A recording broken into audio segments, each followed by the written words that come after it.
Good afternoon, everybody, and welcome to the finale of the 2026 DTM eSports Championship. Here at the Hockenheimring and the Nürburgring, we're going to decide another champion in a series with quite a history over the last few years. The reigning champion, Lukas Müller, here to defend his crown. He won by just 7 points last year in a long season across 6 rounds online.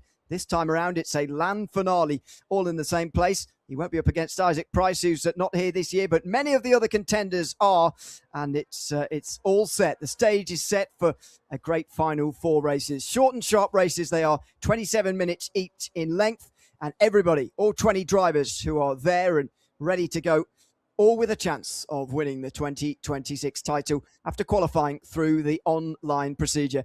A good afternoon to everybody watching along at home. Great to have you with us. I'm Ian Alira alongside Tara Thacker for this final round of DTM eSports competition in 2026. 20 of the world's best in sim racing here, Dara, competing for one of sim racing's top prizes these days, certainly over the last few years. The DTM eSports Championship, with perhaps its most dramatic finale yet to come here. 4 short and sharp races. Haven't done this as a format before. Very much looking forward to seeing how it pans out. Yeah, and for all the drivers that are qualified, it doesn't really matter how they got here. They've all got a chance at taking home the title tonight. All about who can turn up at the event in person and perform in quite a short time period as well. When we've had the season set over 5 weeks just to qualify for this final, to have it all come down to just a couple of hours worth of racing really means that it's going to be quite frantic, I think, for all of our drivers tonight. Absolutely intense for everybody. There's no doubt about that. Well, not only does this championship have a great history on RaceRoom, but also RaceRoom with the DTM. Let's take a look at the new DTM car pack for 2026 announced with this event's finale here this year.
There it is, the 2026 car pack here on RaceRoom for the DTM Championship. A series that has had a great relationship with RaceRoom down the years, Dara. We've commentated plenty on these cars. Always up to date. The liveries, the cars themselves that you saw there, all right up to date. Lots of Evo packages this year. That's the way of the world in the real world. Things like the new Mustang, which still feels to me very new, getting an Evo package and so on. Great to have it in RaceRoom, continuing that relationship and with another great car pack this year for 2026. Yeah, and we always love having the best drivers with the best models, and we continue to have that on RaceRoom, and it's why we have the best drivers on the platform coming particularly to this DTM eSports series, because they know that the model they're going to get is absolutely top tier, and that it keeps getting that refresh, keeps getting that update, so it keeps that realistic feel to it year on year, which is always what you want to see. Yep, and that has been the case over the course of 2026 in the DTM eSports Championship as well. 5 online rounds to qualify for this LAN finale. These 4 races in this LAN finale of 27 minutes in length. Well, the races online, an hour each in length. Much different.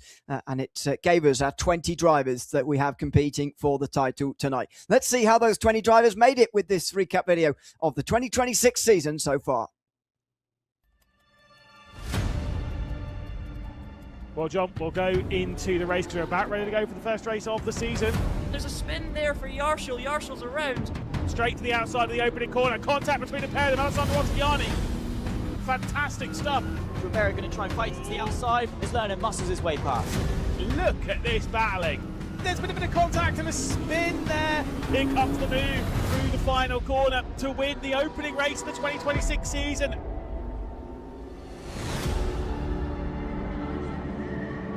The championship kicked off by the dunes of Zandvoort, with Alessandro Ottaviani taking the first pole position of the season in the Team Vitality Porsche, with impressive Spaniard Manuel Vera alongside. This new look 2026 season also boasted an all-new format: 1 race, 60 minutes, 2 mandatory pit stops.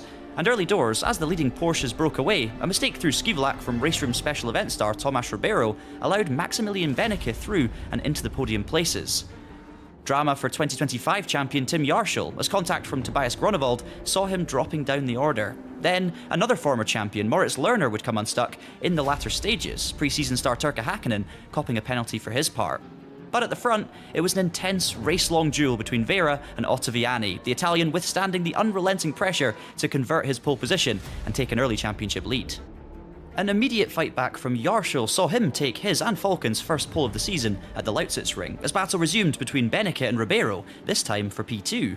Benecke was on a mission, putting a magnificent move on fellow German Jarschel through the opening sequence of switchbacks to claim the lead. This spot would witness plenty of exciting side-by-side action throughout the hour-long race. But it would all come unstuck soon after for our new race leader, as during the first pit stop phase, a mistake on pit road handed the Mouse driver a penalty that would ultimately take him out of contention. It wasn't all over for the team, however, as great strategy and relentless consistency from teammate Lerner saw him leapfrog Jarschel, with Ribeiro's Mercedes in hot pursuit. Try as he might, the Portuguese driver couldn't quite make a move stick, and Lerner was back in victory circle. Round 3 kicked off with a bang, as pole sitter Jarschel was T-boned by an out-of-control Grunewald into the opening hairpin, the second time those two had collided this season. Fortunately, the former champion managed to continue in the lead, with pre-season winner Turkka Häkkinen and opening round victor Ottaviani giving chase. It was Jonas Vanner in the Alpha 1/SX BMW making moves early doors, however, sliding down the inside of the Italian for P3 into turn 1. Following the Lausitzring disaster, Benecke was yet again in the thick of the action, first putting a sensational move on both Vanner and Hauben into the final hairpin, before being repassed by both. It was a battle for the ages as the three continued to swap places lap after lap. And although the scrap for an effective podium was great viewing, it was also allowing Jarschel and Häkkinen to scamper off into the sunset. It was Vanner who made the definitive move, claiming his first podium of the season, while Tim Jarschel converted his second consecutive pole into his first win of 2026. Nürburgring, as always, delivering drama by the shed load. The championship moved to Oschersleben for round 4, the stars of qualifying once again Jarschel and Ottaviani, the Italian now with DTM eSports taking his second pole of the season. But it was the Audi that got the better launch, leading the pack into the opening corners. It wouldn't take long for the on-form Vanner and reigning champion Lucas Müller to join the lead fight, but it was an inspired strategy call from Vanner that ultimately decided this race, an undercut sending him to the tip of the order following the final round of pit stops.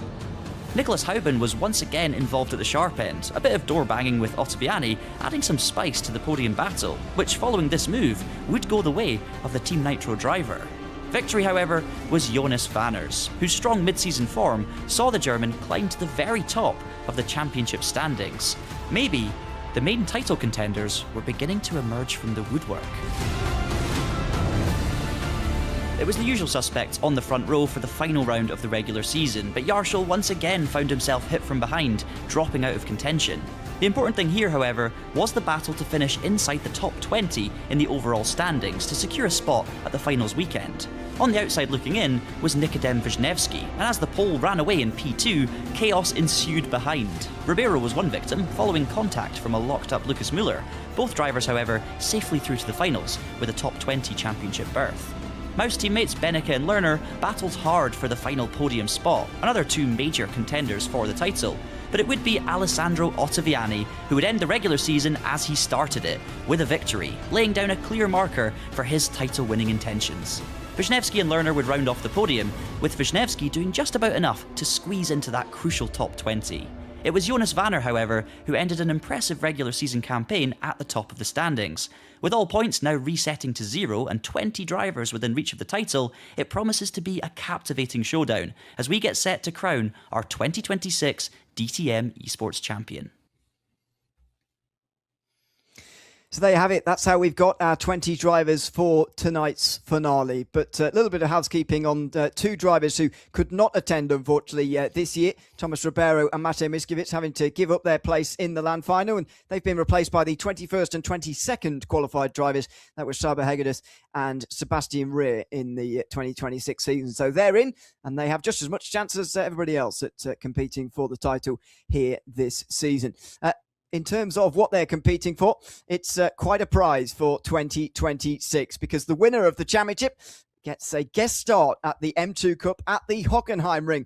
And what a prize it is, Dara. Real world starts here for the M2 Cup for the winner of our championship in a couple of hours' time. That's what they're all fighting for here tonight.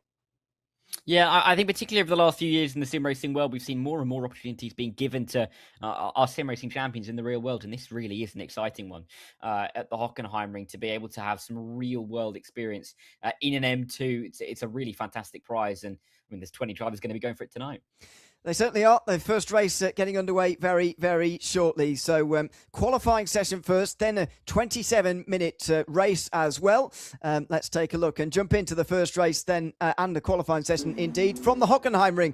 As you can see, not much time for the drivers to get themselves underway, up to speed. And it's going to be an important qualifying session as well. I mean, we mentioned that these are iconic German racetracks, but they are also sometimes quite difficult to overtake on. And yes, there's that huge run down in towards turn 6 here at the Hockenheimring, and there's big runs into hairpins and other tight corners at the Nürburgring as well. But qualifying is going to be so important here, and the laps that these guys are about to produce have to be towards the best that they can do if they want to really compete here tonight.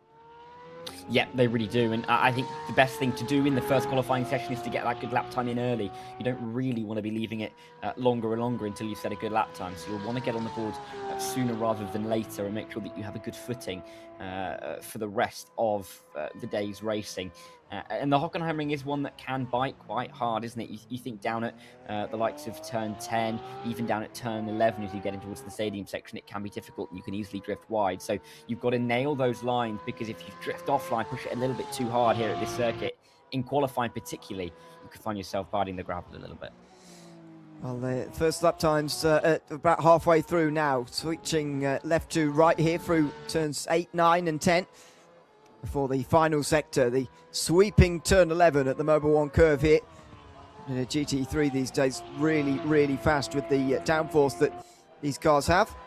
And then in towards the banked Sachs curve at turn 12. And then the little left and right before the final two turns. And Miles here coming with representation from Moritz Lerner and Max Benneker, 5th and 7th coming into these final 4 races. Out through the final turn here for one of those two now, and up towards the start-finish line at the end of lap number 1. Yarshall, the best of the qualifiers so far, with a 36.4. Lerner goes into 6th position. Max Benneker, can't see him on the board at the moment, that's just my eyes. 4th place, he goes first of all. So first lap times come in, everybody's got one in, although Ottaviani without a representative time, and he is 2nd in the championship coming into this. Not a great start for the Italian, 2.7 seconds off the pace.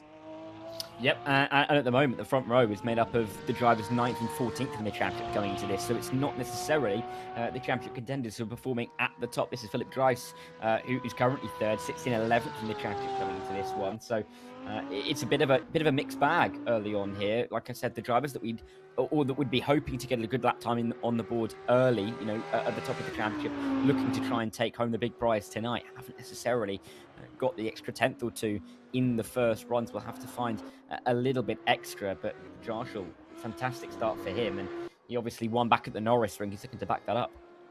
He's won in the past plenty of times here in the DTM eSports Championship as well. He was 3rd place last year in 2025, taking 5 victories on his way to doing that, including 3 podiums in the last 3 races, 5 in the last 6. It was a strong season from him. He fell 16 points short last year. He will do well to get closer than that here this year, starting 80 points behind. Through the final 2 turns for Tim Yarshall then, as he makes his way up towards the start-finish line now. Where is he going to get to here? with this lap time. He does go slightly quicker. He does a 36.3. Oliveira moves up slightly to within 2/10. Wisniewski moves to second within a 10th of a second. Nikodem Wisniewski did well to even make the finale. Second place at the final race at the Sachsenring got him just in by 30 points. Although that cut line, of course, moved in the end with the non-starts of Mikiewicz and Ribeiro, as we've already talked about. There's Lucas Muller. The reigning champion has not had his season, and I mentioned it was a dramatic finale last year. It'll be an even more dramatic one if he can overturn the 89-point championship deficit that he has going into the final race of this year's campaign. Yeah, that'd be quite a story if he can come all the way through from 10th in the standings at the moment to the top by the end of the races. But yeah, he's going to have to try and find a little bit of extra pace in this one. 8/10 off. You definitely expect himself to find a little bit more. Good though that we see such competitive times at the top 10 split by less than 4/10 of a second. It's kind of what we want to see. We don't want to see gaps too much. It means it's going to be highly competitive all the way through tonight. Kagi Oliveira in P3. He did improve P12 in the standings as well. So a lot of those guys kind of in the kind of out of the championship picture initially, but hoping to push themselves a little bit higher in the championship, are looking like they're performing quite well as we get into the opening qualifying session of the evening. And he said Wisniewski, who just about made it into the top 20 with that P2 last week, looking to try and just carry forward a bit of that momentum. Out of the final corner, maybe momentum will be the best weapon that he has here as he comes up towards the line. He drops to fourth though, because Huben and Oliveira improve again, and Niklas Huben goes to the top. 36.3 from the German is a very strong lap time indeed, and Yarshall doesn't seem to have an answer for it just at the moment. Ottaviani's finally got a representative time on the board, and he's in the top 5 now, just in front of Moritz Lerner. In terms of Turka Hakkinen, he's been quite anonymous in this session so far. 13th place for him. But Huben is one of our top 5 championship contenders, or I'm calling it a top 5 at the beginning of today's races. Huben starts the day just 13 points behind in 4th place. And that's a solid start. If he can take pole here, that's a very, very solid start to the evening. Yeah, especially when you've got Jarshall and Oliveira and Wisniewski at the moment right behind him. 3 cars between himself and Alessandro Ottaviani, who would be his first notional championship rival into this first race of the evening. But, I mean, the margins are razor thin, aren't they? 1/4 of a second over the course of a 96-second lap is very little and could easily change over. We've seen those improvements for everyone. The time has come down lap after lap, but we've only really got this final attempt to try and knock him off the top. Through the final sector then for Niklas Huben. Can he put this one out of sight for the others here and take the first race qualifying session here at the Hockenheimring? First 2 sessions are going to be at the Hockenheimring. Look at those sectors, though, from Yarshall. The results will pop up just before this is actually finished here, so just watch out for this. In a second, will Tim Yarshall be able to go any quicker right at the end and take this pole position away from Niklas Huben? Well, Wisniewski's going to do it first, and then Yarshall does. 1/4 of a second faster than the Polish driver. He's on the pole at the moment, Tim Yarshall. And Niklas Huben's pushed down to 3rd. He could not improve with that final lap time of the day. And it looks like Yarshall might well have taken the pole, and he celebrates through turn 2 as well. A very, very good qualifying session for him. And the best possible start to the day, pulling out that all-important lap time right at the end. Well, we go forward very quickly towards the race then. 27 minutes for each of our 4 races tonight, by the way. 2 at the Hockenheimring, 2 at the Nürburgring as we get underway in this season. The time begins to tick down as we get underway. The drivers collect their thoughts, ready for a formation lap and a race start in just about 2 minutes' time. What a lap from Yarshall at the end. And one important lap as well. You mentioned momentum in the case of Wisniewski, but momentum in terms of starting off the evening correct as well. This is 4 pretty close together races in terms of the downtime between them. This is all happening over a 2-hour period or so. Momentum throughout the evening going to be so important as well. Oh, absolutely. And I think for a lot of the drivers, they're going to be focusing on that quite early on. There's not too much downtime, as you kind of alluded to a second ago. This formation lap really is the calmest point that they will get over the course of 40 minutes or so when you get the qualifying and the race going one after the other so quickly. So it's really important to collect your thoughts at this stage. I think it's interesting as well that we have 3 manufacturers on the grid tonight, the BMW, the Audi and the Porsche, and each have a car inside the top 4 of this session. So it just goes to show that there is a nice parity between them, and that we will see competitiveness between all of the manufacturers this evening as well. But this must be a little bit awkward for the drivers, a little bit further back. You feel like they have a little bit more to do, isn't it? Because it's that downtime, but you can't necessarily lose complete focus. You're still driving on the formation lap. Well, speaking of drivers who are a bit further back, how about Turkka Hakkinen, who we mentioned was 13th at one stage in that session, and he jumped up only to 11th. And the championship leader, Jonas Vanner, is only in 12th place. So in terms of two big championship contenders there, it's not the BMW's fault. The Oliveira is in 4th place. Those two big championship contenders are way back in the field there to start off with. Yeah, and a lot of work to do. And you've got to be careful because, of course, here at the Hockenheimring, lap 1, that hairpin, it can bite. Drivers go for an extra move. It becomes 3 wide. It's very easy to have a collision for you to find yourself caught up in an incident that wasn't your own making. And when you're back in that area of the field, you're kind of, leaving yourself open to the possibility that that could affect you. So you've got to be careful if you're Hakkinen or Vanner at a little bit further back, just to avoid any of those incidents occurring, because you really can't afford that to happen to you lap 1, race 1 of finals night. Well, indeed, this is the final evening of racing in the DTM eSports Championship of 2026. A championship with real history now, going back a few years. Lucas Muller, the reigning champion, likely to give over that title to somebody else tonight, but who will that be? It's probably one of 5. Vanner, Ottaviani, Hakkinen, Huben and Lerner. But we've got 20 drivers here who've all got a realistic chance of doing something quite special as they come through the final turns. It is going to be Yarshall in control of the field.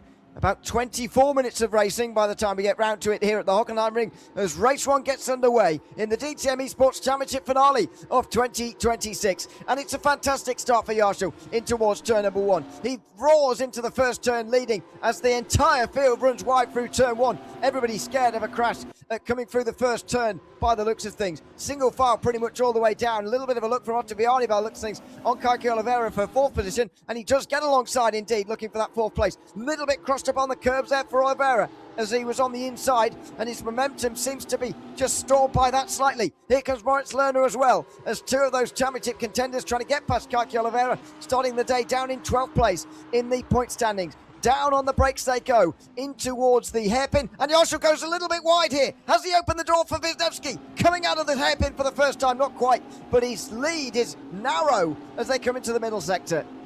Yeah, he led comfortably through turn 1, but went wide at 2, has gone wide at 6 at the hairpin as well, and he's given Wisniewski a chance and a look down in towards this Mercedes grandstand section. There's a little bit of contact as they work their way through 9. They just about sorted out as they get through 10, but now Huben has got onto the back of this, and of course he's 4th in the championship coming into tonight. He can see an opportunity to try and get through on Yarshall and Wisniewski, and this could be really important for him if he can try and find the line. But Yarshall, I mean, he had such a lead through turn 1 after a great launch, but he wasn't able to capitalise on it. He's allowed the others back in. He certainly has, and you'd think if you lead from the front, if you lead off the start, then you've got a great chance of just pulling away and dominating the race, especially at the Hockenheimring, but not so far. Wisniewski giving him a real challenge coming out of the hairpin that time, and really of his own making there, Yarshall, as he comes over the line for the first time, and he leads the field. A single far behind him. A little bit of a look again from Isbenica now, actually, who's behind Oliveira, not Moritz Lerner, who was previously in that position.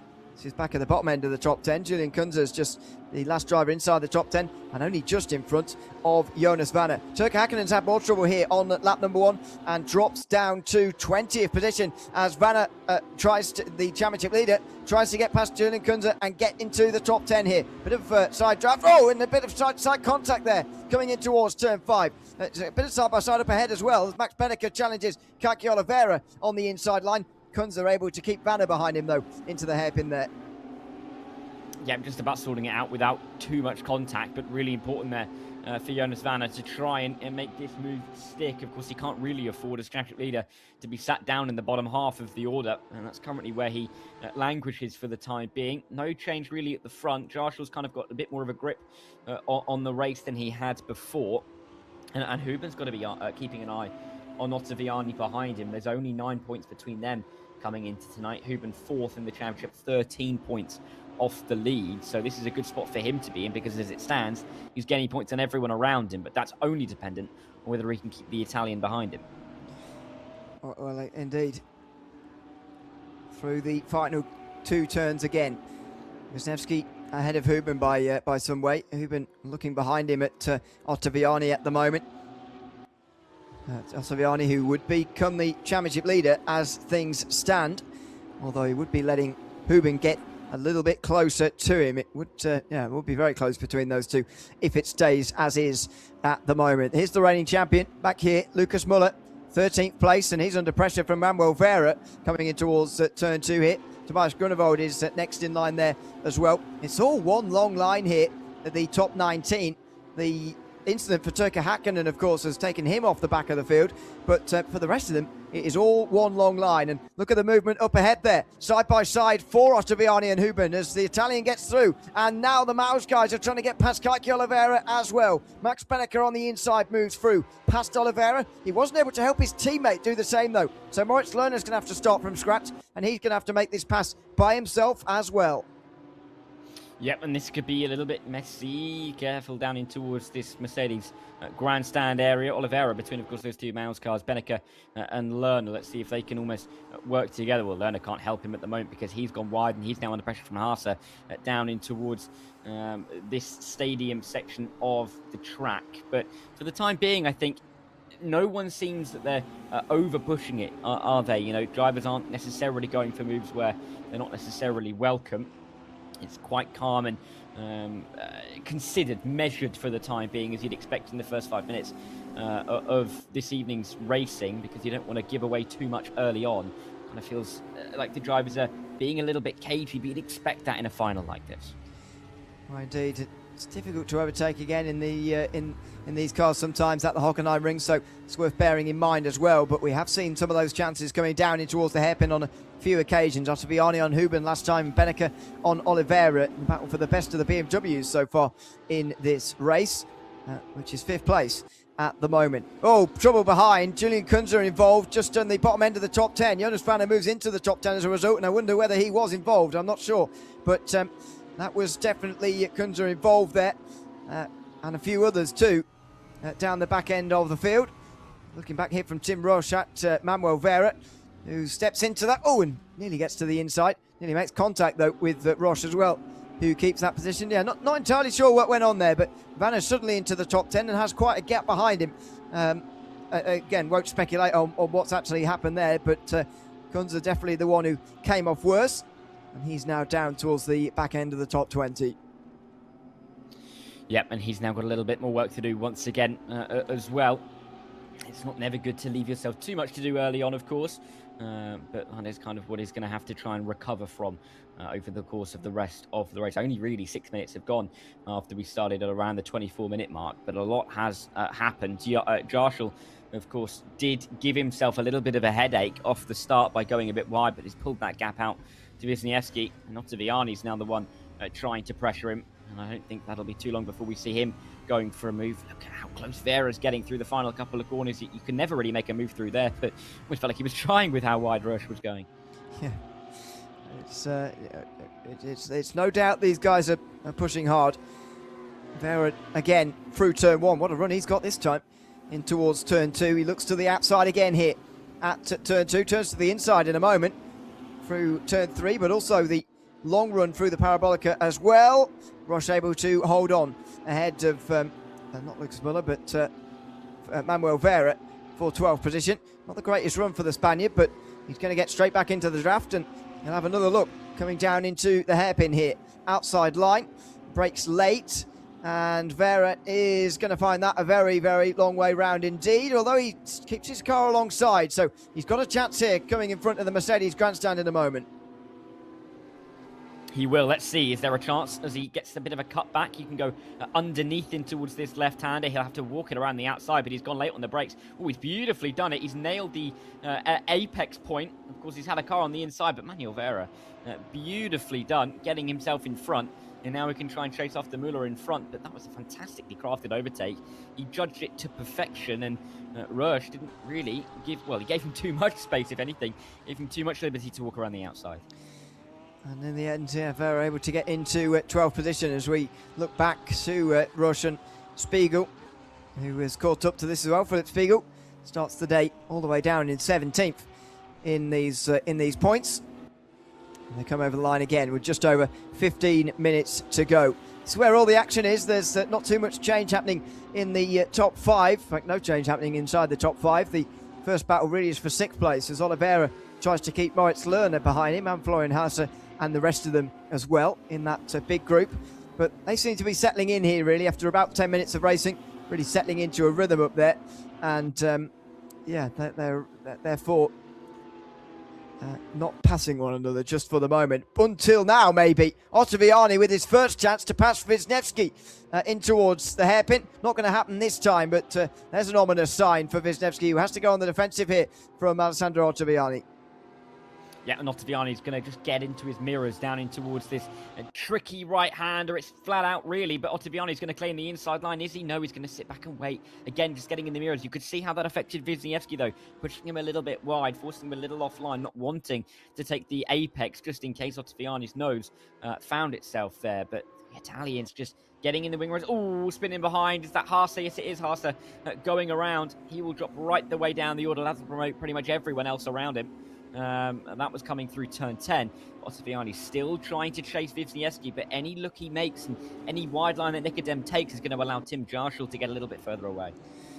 Yeah, indeed. Just for the moment, Jarschel continues to run away at the front of this field because of this battle for second position. And you can see how Huben is closing in as well. Benneker and Oliveira, 5th and 6th position at the moment as well.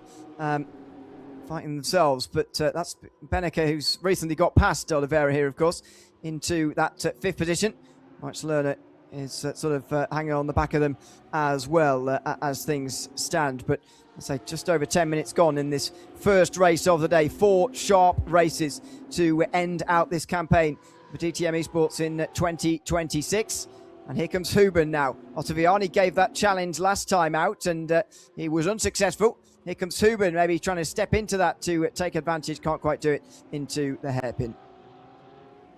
No, can't quite do it just yet. And Huben now the one trying to put Ottaviani under pressure in a way that I don't think Alessandro would have wanted and would have felt very welcome just a lap ago when he would have felt like he had a chance at getting through for P2 himself. But you know, this trio of Porsches kind of on their own at the minute. They've got enough of a gap ahead of Benneker, who's defending from Kake Oliveira at the moment for P5. But the little bits of fighting that they are doing, they are allowing Tim Jarschel just to get that bit further away in his Audi at the front. And with a 2-second gap, he's going to be feeling ever more comfortable as he gets to about the half-race distance when he comes around the final couple of corners. But Wisniewski looks like he's had a bit of a better lap, though, hasn't he? Because he's gained a couple of tenths away from Ottaviani. And in all of that, Huben has made a mistake in this section and has dropped off the back a bit.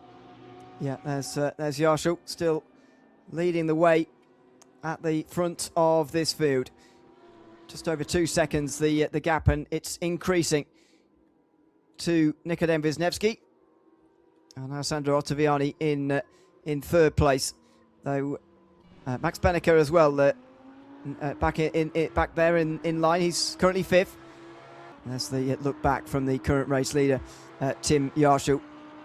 12 minutes to go. He's looking comfortable. Wisniewski would have been on the defensive there. Goodness me, Ottaviani was coming up very, very quickly indeed. It's Manuel Vera who's had trouble. Yeah, that is Vera, sorry. Spiegel gets past him. Seemed to be slightly wrong-footed there, maybe in a battle with Tim Roche, who he was having a battle with earlier. And there's Oliveira again. Now, that was a real feisty battle here because he's past Benneker again. They were on slightly strange lines there, the both of them, as Oliveira gets down the inside. He passes Max Benneker for the 5th position. Well, Lerner able to catch back to them both. So these two having a bit of a ping-pong battle at the moment as well for the 5th position here. Kake Oliveira rounding out this top 5.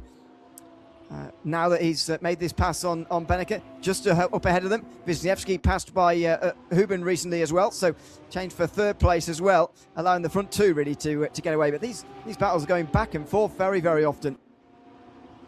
Yeah, it feels more like a tennis match in some of these battles in terms of the way it's going back and forth. No one's really able to gain too far away, even if they are able to make the move. And Huben, now that he's through Wisniewski, as Ottaviani now having to defend from the Polish driver. So, yeah, interesting through turn one to see if maybe Kaki Oliveira, who's just got through Beneke, can now catch up to these guys as well. But it does feel like the race is on for third, with first and second kind of getting away a touch. Tim Yarshall will not be pleased to see Ottaviani behind him, knowing that Ottaviani, one of the only driver in the first 5 rounds of the season to win 2 of them. Well, indeed, there's not too many repeats this season. Had a remarkable record right up to the very end of the regular season of different drivers winning each race. As they come down in towards the hairpin, Wisniewski trying to get past Huben, well, back past him again, I should say. Here's the, side by side down into the hairpin. Hegedus on Florian Hasse, very nearly hitting Manuel Vera there as he dived down the inside. Because Saba Hegedus into the 14th position with his with 2 non-starts for this round of the championship, the final round of the championship. Florian Hasse displaced and moves a bit wide there, down in 15th position, having been dived in towards the hairpin.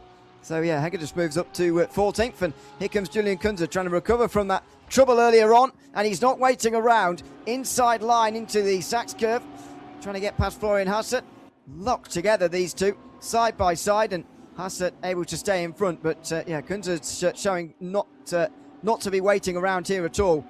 And, well, you would do as well when you've had an issue like he has, which has put him all the way down so far to 16th place.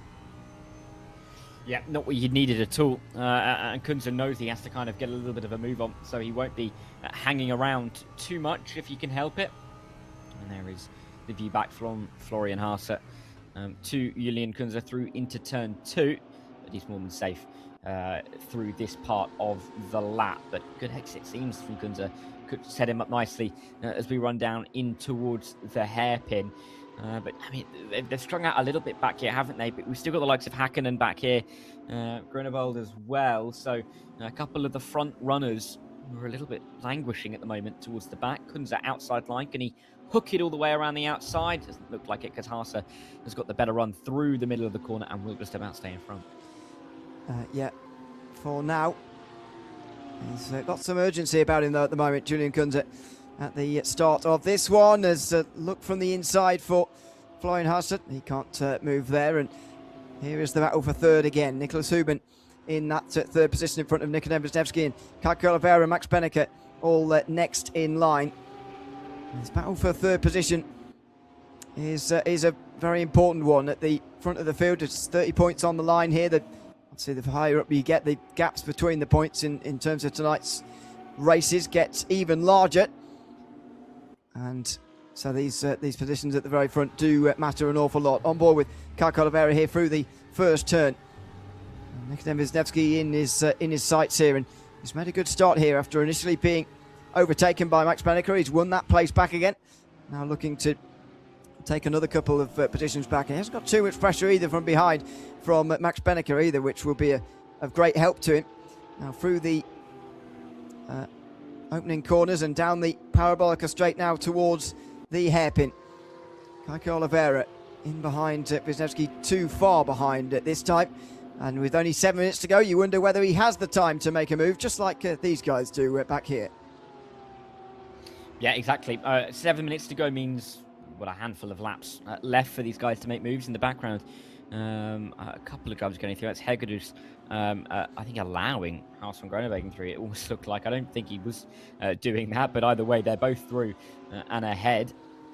And looking now to fight for P15 now. Haas and Groenewald, who will appreciate the extra couple of points, or the extra singular point, I should say, down there for the gain of position as they continue to battle through this part of the race. Interested really that Calculavera has got away a little bit from Max Bennerkers. Look at the timing page, and he's chasing after Wisniewski, who is himself behind Huben. So maybe we could see a battle on go there for P3 later on in the race, but we'll have to bookmark that because they're not quite close enough just yet. Grunewald looks like he's close, but obviously not quite close enough. You're never going to make a move through the stadium section unless you're side by side into it, really. Right, exactly. It's surprisingly narrow. You forget just how narrow sometimes. Philip Spiegel just in front of Manuel Vera back here for 12th position. Not the greatest run for Vera. He needed a good run out of there through turn 1. If he wanted to pass down here, surprisingly good overtaking chance sometimes towards turn 2 here, but not on this occasion. Up over the curb on the inside for Philip Spiegel, who moves through and will hope that exit is good enough. Manuel Vera gets into his slipstream though. That big BMW offering up quite a draft for the Porsche in behind it, and so Vera is able to gain the speed. He moves to the outside line now and in towards the hairpin. Brakes late, but it's a long way round there, and very tight hairpin indeed, but he might have done it here. Round the outside might give him the position. He needs to go around the outside again here through the fast right-hander, but then he's got a chance at the inside in front of the Mercedes grandstand here for 12th, and he's got it. Vera on this occasion. Spiegel tries to turn underneath him and does get alongside him, but can't repass, and eventually Vera does make a nice pass and move up into 12th position. Yeah, nicely done, and he's made a couple of good moves, hasn't he, Manuel Vera now, so he's looking sharp for the time being, and it's good to get a little bit of confidence in that regard. Yes, he's still down in P12, so not necessarily the most points that he would want, but a couple of really effective, impressive overtakes that will give him a nice little boost, I'm sure, going into the second qualifying session here at the Hockenheimring itself. You know, it's going to be hard to catch up to anybody else on pure pace. If he wants to get more than 12th, he might have to hope for some kind of a mistake from somebody in front, but he's put a few tenths with himself and Spiegel in the final sector, and he should be safe down in towards the hairpin this time, by. Yeah, should be fine, as will these guys. Earlier on, it was looking like a race-long fight could develop here out front for these positions, this final podium place, especially Nicholas Huben. But that's not looking like it's going to develop at the moment. Wisniewski too far behind this time, as is Keke Oliveira.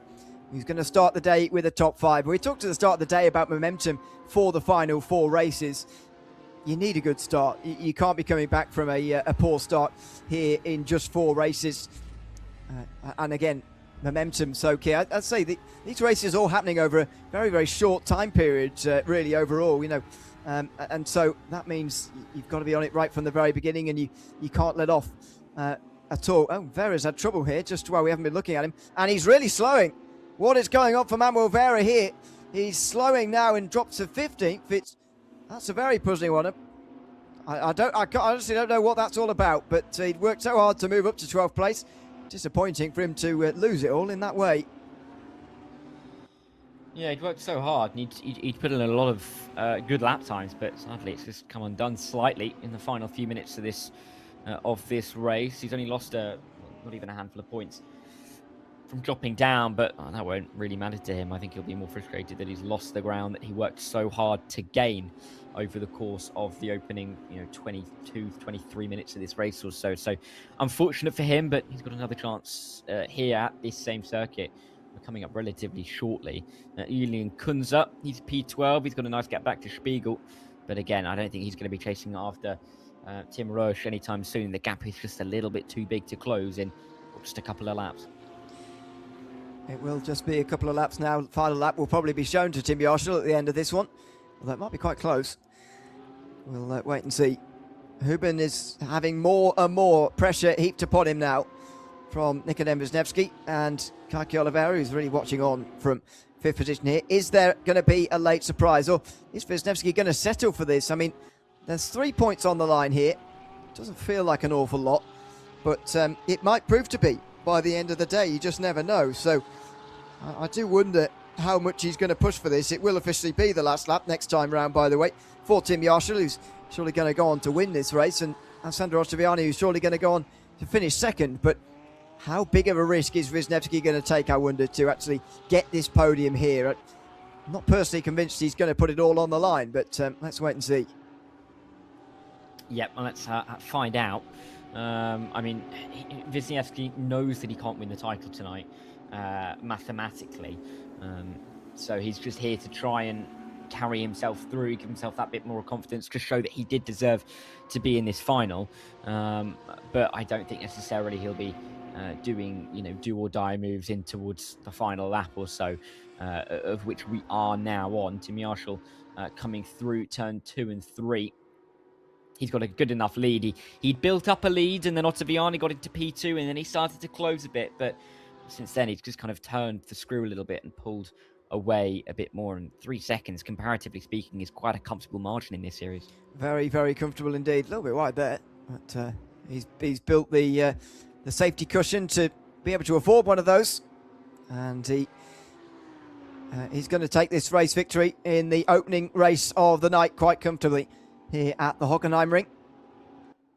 Through the middle sector, he comes now in front of the Mercedes grandstand, and through turn 10 towards the final sector. As I mentioned, last season he was pretty close to the title, was Tim Marshall. 16 points behind Lucas Muller at the end of the season, but it was penalty points that cost him absolutely dearly in 2025. And he turned it around in 2026 after 9th place in the regular season. He took one victory in the regular season as well. That was at the Nürburgring. He's already taken his first victory of the land final as Tim Marshall comes out the final corner and takes race 1 in this DTM eSports Championship finale of 2026. And it's a comfortable margin as well. He shows just how important qualifying can be and just how ruthless you can be as well if you start off strongly. And he has done here. Tim Marshall takes victory in race number 1 and by a pretty comfortable margin as well. Yep, and I think he'll be feeling pretty good after that. Of course, great result in qualifying. Was able to just kind of nail the launch initially. He had a little bit of a shaky lap 1, but from that point onwards, he was absolutely fine. Pulled that gap and was pretty comfortable in the end. I think he'd be delighted. That's the full race results. 3.1 seconds, the final gap for Marshall in front of Ottaviani. Huben does hold off Wisniewski and Oliveira in the end.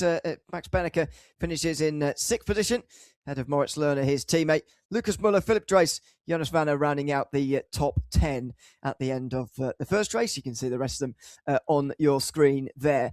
A couple of the big contenders from what we were expecting at the start of tonight down the back end of the field there a little bit. Jonas Vanner down there in 10th position, for example. Turkka Häkkinen in 17th place after finishing 3rd in the online season as well. Those two starting off on the wrong foot, and again, momentum could be so important. I wonder whether in that first race we've already sort of narrowed the contenders down for among those who've really finished that first race. Up towards the front. I really wonder whether those are the ones who now believe they can go on and win this, and not the likes of Häkkinen and Vanner, who had good seasons previous in the online rounds, but not a good start today. Yeah, and I think it's clear that with obviously how we come into tonight's racing, that the guys at the front now are going to feel like they can carry through those points throughout the rest of the session. And of course, Tim Marshall with the best start of anybody this evening. Ottaviani is just thereabouts. Wisniewski here tonight, getting some good points as well. So we'll have to see how that carries through. We certainly will. The second race is also at the Hockenheimring. It will once again be the same format. One qualifying session followed by a 27-minute race as well. So, let's take a look at qualifying here in race number 2. Here we go then. Second qualifying session of this event here tonight after Tim Marshall took the opening race victory in front of Ottaviani and Huben and the rest of them, as we've just seen. We'll get on with the second qualifying session. And I do wonder, Dara, just how important this one's going to end up being, because actually there were 2 stories really from that first race, I felt, which is, first of all, Tim Marshall qualifying on pole was also able to dominate that race. That makes you think, well, yeah, qualifying almost the be-all and end-all. But a guy like Alessandro Ottaviani was able to come right through the field there and make some passes, get up to second place. So I guess it's somewhere in the middle, isn't it? Need a good qualifying session, but also you can and need to race your way forward as well, as we saw Ottaviani do to get to second in that first race as well. Oh, absolutely. And Ottaviani, of course, the only driver in the field to have won 2 races in the first 5 rounds that qualify us for the 20 drivers here tonight. So he is the one that has kind of set the benchmark a lot of the time. So he's been able to work his way through the field nicely in race 1. We'll give him hope that he can do it again in race 2. And maybe other drivers are going to look over and realize that they maybe have a better shot after qualifying than they otherwise think so. So, yeah, definitely, I think lots to think about for them as we get through this qualifying session. Once again, just a couple of laps for them to do it in, but it was close in the opening session. I suspect it'll be close here again. The point system here at the DTM eSports finale really means that race wins are quite heavily weighted, and so I would say if you're really a contender here for this championship by the end of the day, that you've got to finish ahead of Yarshall in this race, no matter where he actually finishes. Now, if he finishes right down towards the bottom, then everyone can pat themselves on the back, I suppose.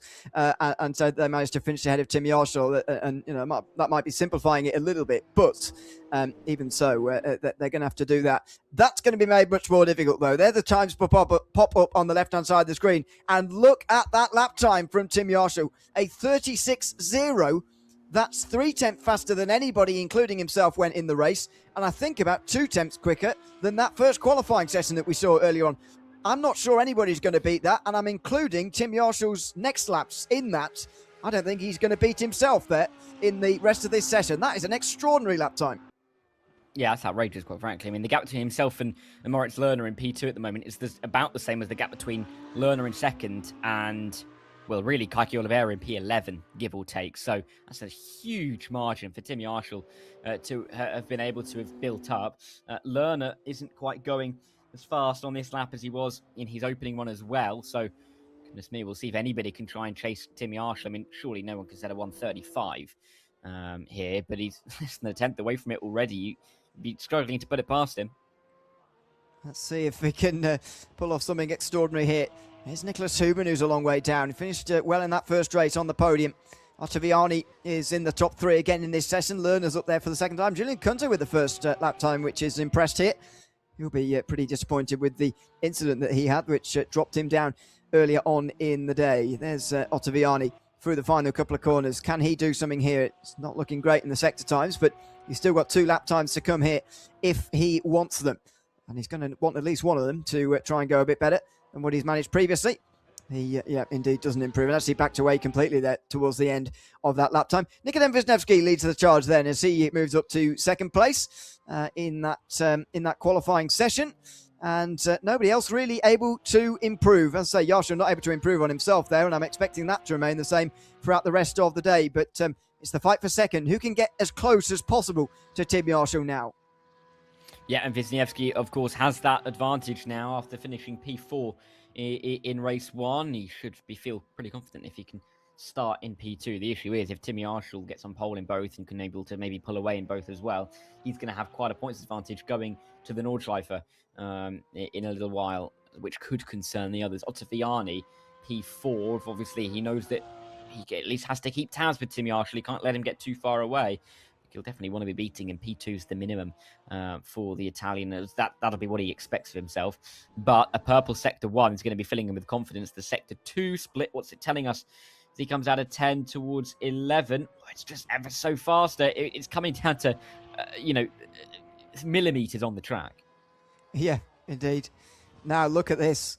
Ottaviani, and say this is the battle for second, really, to my mind, but this is looking good.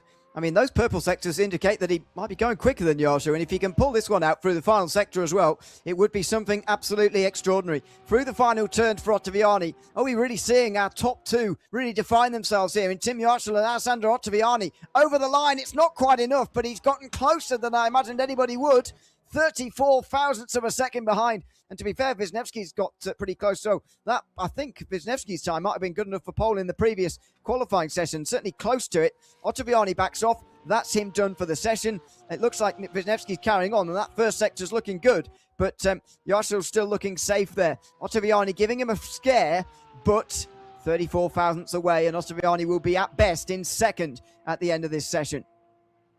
Yeah, one driver I do want to mention very quickly, kind of out of place from what we saw in race 1, is Nicholas Huben. He's down in P8, obviously finished 3rd in the opening race, but Timmy Arshall obviously won. He's currently on provisional pole. Ottaviani was 2nd, currently in 2nd. Wisniewski was 4th, currently in 3rd. Oliveira was 5th, currently in 5th. You know, we've kind of got a nice carryover there, but for Nicholas Huben, he's lost a little bit of ground, and he can't really afford to do that again. But again, Turkka Häkkinen down there, driver who, one of the top drivers out of the opening 5 online rounds, has struggled so far tonight in the opening round, finishing in 18th, and at the moment, only 17th. Yeah, indeed. Through the final turns for Wisniewski.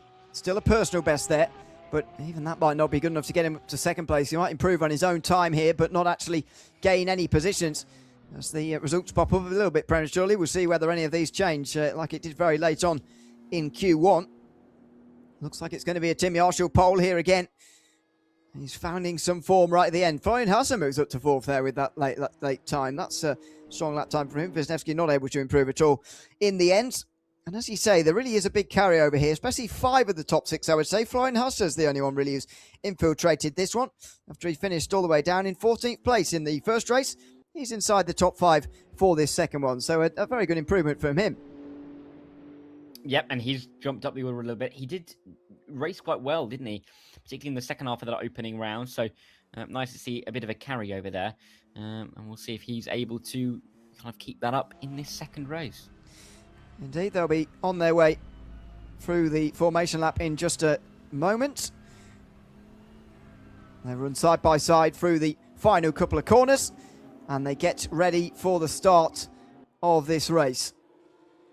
The green flag will wave. The second race of the DTM eSports Championship finale here in 2026 will get underway. Tim Arshall with that pole position through the second qualifying session of the night, leading the field away, and he'll hope for a similarly dominant performance as what he managed in the first race, getting pole, getting away from the rest of the field very, very quickly. But he's not been able to do that just yet. Alessandro Ottaviani right behind him. They were 1 and 2 at the end of race number 1, and they're exchanging the lead again here. Look at this, Ottaviani looking to the outside. Wisniewski thought about the inside for a second there, but he decides against it. Ottaviani taking a big risk going around the outside here, because Wisniewski's waiting in the wings to try and take advantage. He gets alongside, coming out of the hairpin, can't quite do it. Ottaviani stays second, but Arshall, maybe the first signs that he's going to have a much bigger challenge in this second race than he did in the first.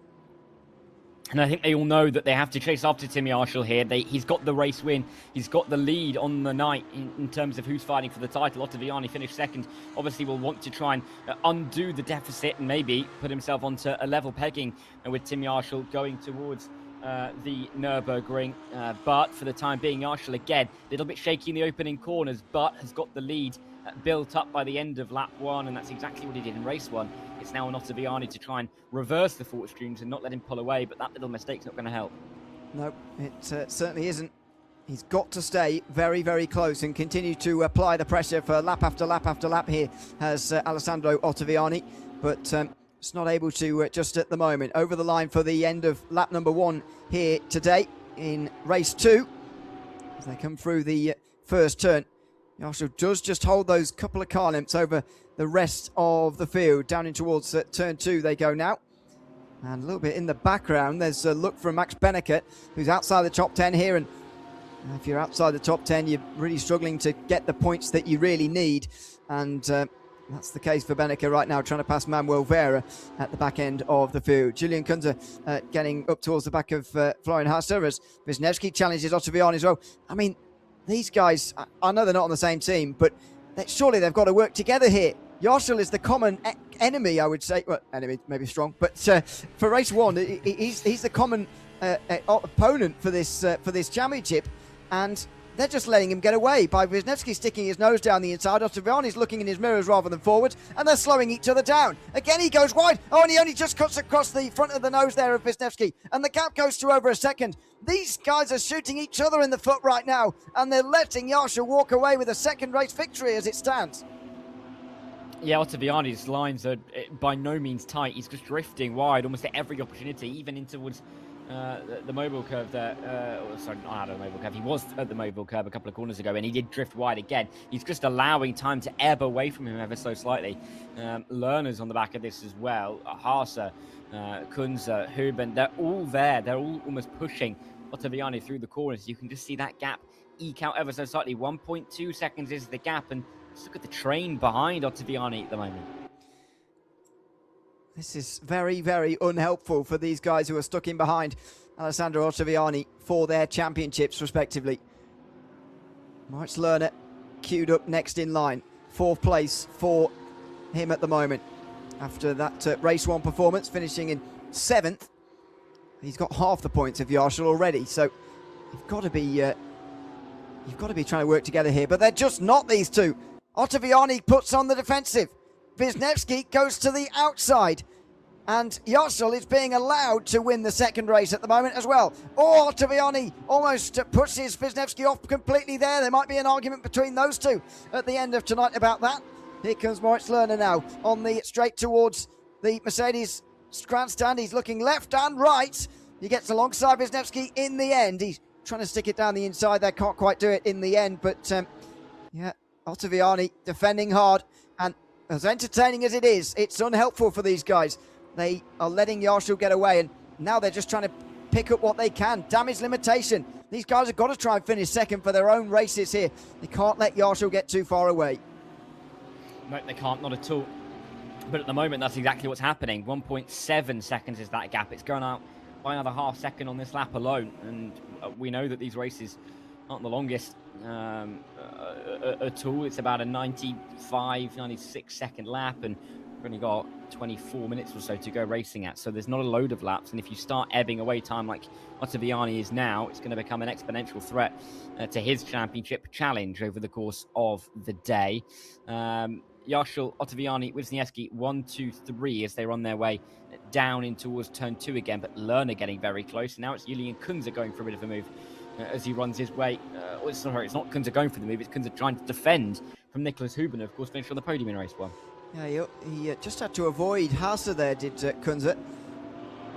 And so he had to go on the defensive, and Haase did indeed get through, actually. We jump forward to 21 minutes to go now in this race. And Tim Yarshall that leads by just a second now in front of Ottaviani, Wisniewski, Lerner, Haase, the top 5 still. Kunze did actually stay in front of Huben actually at the moment. So they run as is, but again, I'm not sure they're going to get Yarshall back again now. It seems to me that he's too far ahead of the others, Tim Yarshall now, and it's going to be difficult to get, because these are such short races. It's very hard to let a gap like that, develop and then bring it back again. This is a big advantage early on for Yarshall if he can take 2 race victories. Now, Ottaviani limiting the damage to finishing second both times would help him massively, but even so, that would still be 12 points after just 2 races for Yarshall.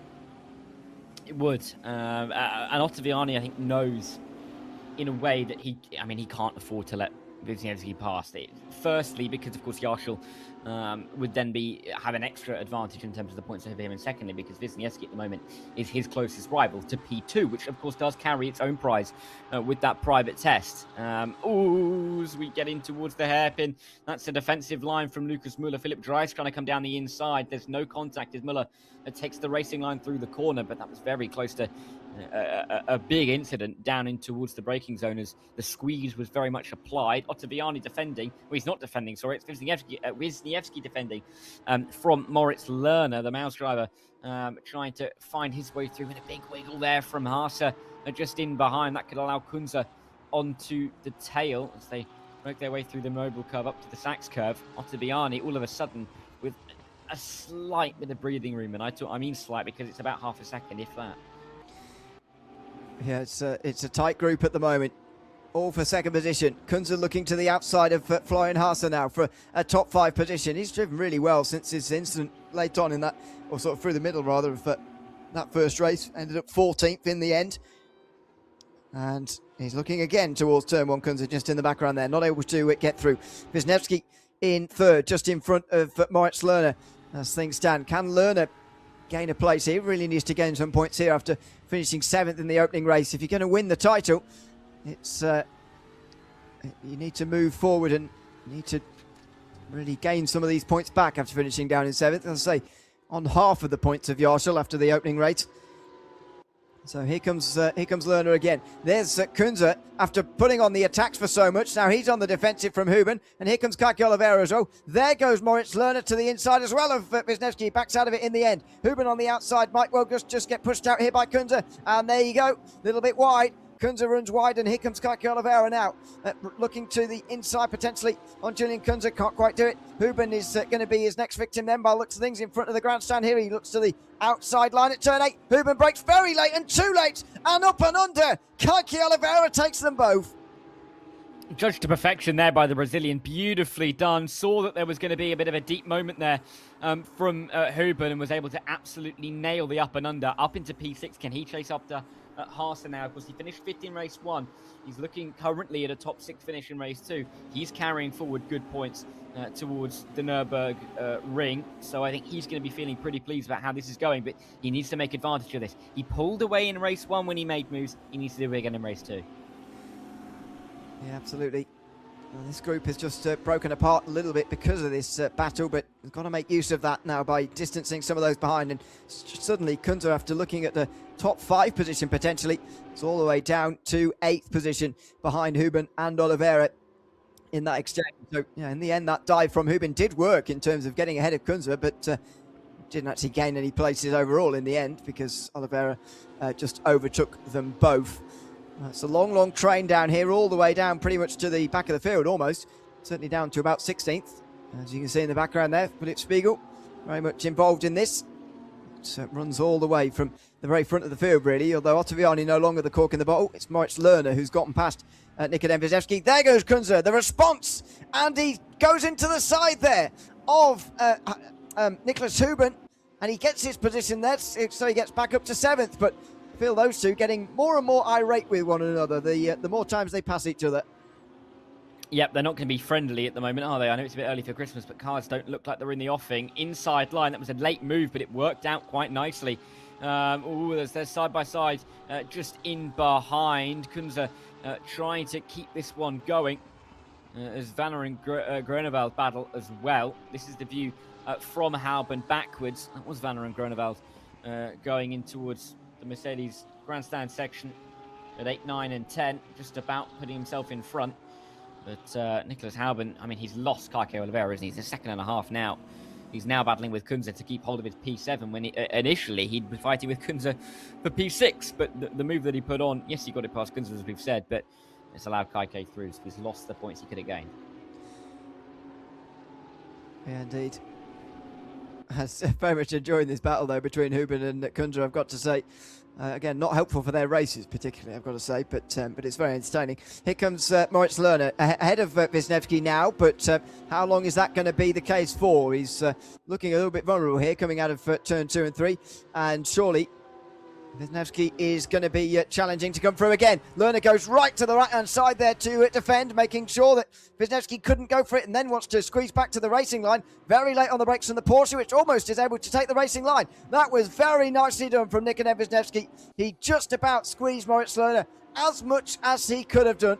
And he's able to get through with the outside line there. Here comes Lerner again in the slipstream, though. Looking to the outside, it's going to have to be. Coming in towards the turn 8 braking zone. He's too far on the outside, and Wisniewski gets that 3rd place back again.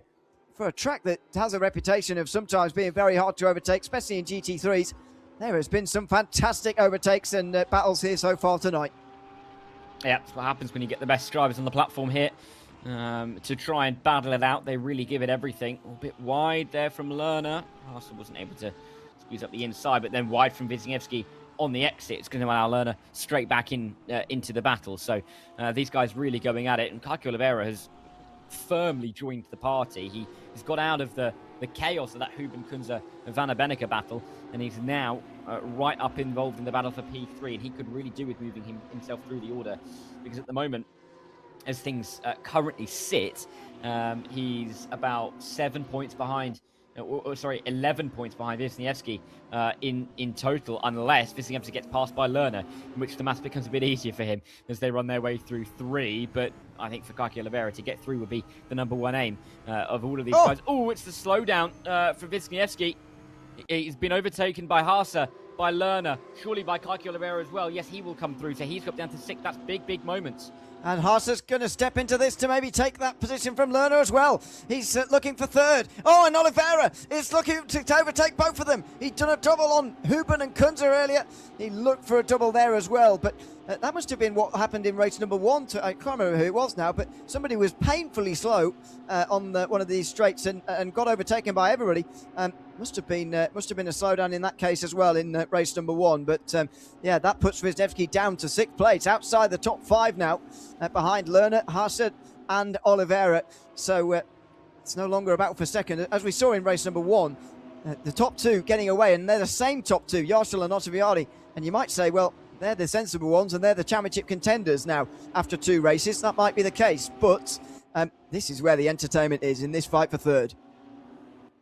Yeah, it really is, and it is now a real tuss, isn't it? You can see how many cars are involved now as they work their way through the final couple of corners of the lap. But all of this battling means that currently, as things sit, and with the positions as they are, you've got Huben, Lerner, Wisniewski and Oliveira split by 2 points after the 2 races, all in the battle for 3rd. Kind of amplified by the point they are quite literally battling for 3rd, and obviously Yarshall and Ottaviani getting away. So big swings are happening at the moment, even with those little moments. Wisniewski had a comfortable margin in 3rd and was in 3rd, and that's 1 slowdown, drops into 6th, gives points to everyone he doesn't want to give points to. So that's the issue he's going to have to face. We'll see if he can come back through. But Huben is right on the back of him, trying to regain some of the pace that he found in race 1 after he finished on the podium. So it is really ebbing and flowing for P3, just not for P1 and 2, because Yarshall and Ottaviani are kind of comfortable where they are, aren't they?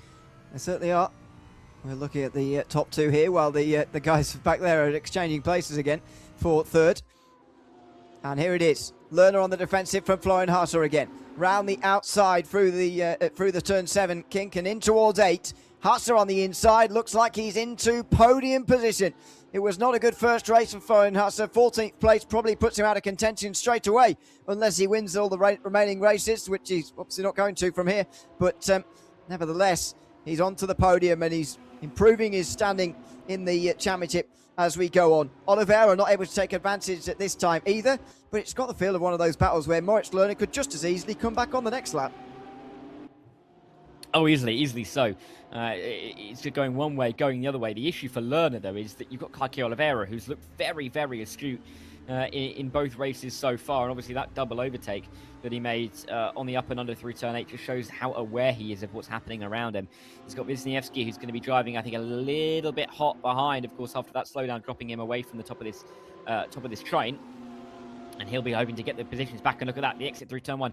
He's nailed that. Is he going to send it into 2? No, thinks better of it. Sits back, but nearly Huben going into the back of him. Oh! To turn 2, and Huben's lost it on the rear end. I'm not too sure whether that was himself or whether he was helped, but now he's right out of contention after a podium in race 1. Well, I didn't see contact, but there may have been. Huben spins around coming out of turn 2, and that may put him out of contention as well. Stepping into this is Jonas Vanner and Manuel Vera, by the way. Vanner, of course, the regular season winner with 4,870 points, 4,870. Just slightly in front of Ottaviani and Turkka Häkkinen, all of whom made it very, very comfortably into the top 20 and into this finale. There's the reigning champion, #1 on his BMW. Not for much longer, it looks like. He's down outside the top 10 again here.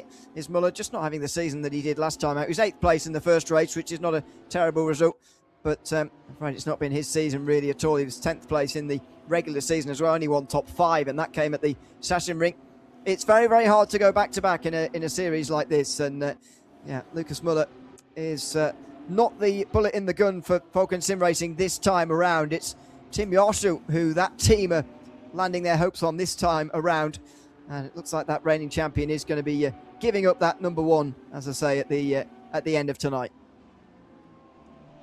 Yeah, but nothing really to take away from him, though, because, of course, he is having to battle with the likes of Yarshall and Ottaviani on their days, and they are really, really pulling the gaps out in front. I mean, a big shame for Huben to have dropped right down the order But it's interesting because, of course, Huben, of course, got the podium P3 in race 1. And then it's kind of, he won't be scoring highly in race 2. Of course, currently Florian Haase is getting the podium in race 2, and he didn't score very highly, finished P14 in race 1. So it's allowing the likes of Wisniewski, Oliveira, Lerner, who haven't got a podium yet, to still be in contention up towards the front that little bit higher. Inside line then for Wisniewski, trying to defend from Kunze and Benneker, who actually I want to mention because Benneker finished in P6 race 1. He's now in P8. He was languishing kind of P11, P12 for quite some time, but made a couple of moves, and with the others making mistakes around him, has risen to P8. And he's one to keep an eye on throughout the rest of this race, because if he can get a couple more positions, get a couple more points, he's still kind of there or thereabouts, because he's currently sitting P6 in a championship in which he hasn't finished P5 in a race in yet. So, yeah, keep an eye on him throughout the rest of the evening. Well, anyone who's obviously we'll try and give you as best we can an update as we go along with the points. But anyone who's sort of there or thereabouts so far, you could say definitely in with a chance, given the final 4 races meaning absolutely everything here in the Championship of 2026. A format that I don't believe we've done ever before, certainly not last year in 2025, where it was 6 online rounds, though 2 races per night, and that format last year that gave us the great finale that we saw between Muller and Isaac Price, who unfortunately didn't return this year. A look down the inside there from Moritz Lerner, or rather a defensive shape down the inside there from Lerner. I thought once he'd been overtaken by Florian Haase, then he might be able to come back at the German, but actually that's not the case here, and Kaki Oliveira has just instead been the one to put the pressure on here with 7 minutes to go. He gets into the slipstream, and Lerner's got a slowdown penalty. He's now the one who pulls out the way, just like Wisniewski had to do earlier. Lerner back to pretty much where his teammate is. Julian Kunze tries to get past as well. Wisniewski regains that place that he lost through the very same medium. Moritz Lerner outside the top 5 for the second time tonight after finishing in 7th place in race number 1. He's now in 6th for race number 2, and that is a disaster. Yeah, and he knew that he had to gain the points back again in this one if he wanted to try and chase after the likes of Jarkko Ottaviani, but he's just not been able to do it. Side by side, Lucas Muller fighting with Philip Dries and Tim Roche as they work their way through 8, 9 and 10 there. I mean, nearly pushing each other down in towards the mobile curve. And it's a very defensive line that's thrown by Philip Dries at the front of this order, and for good reason, because Muller's going to come around the outside up the Sachs curve.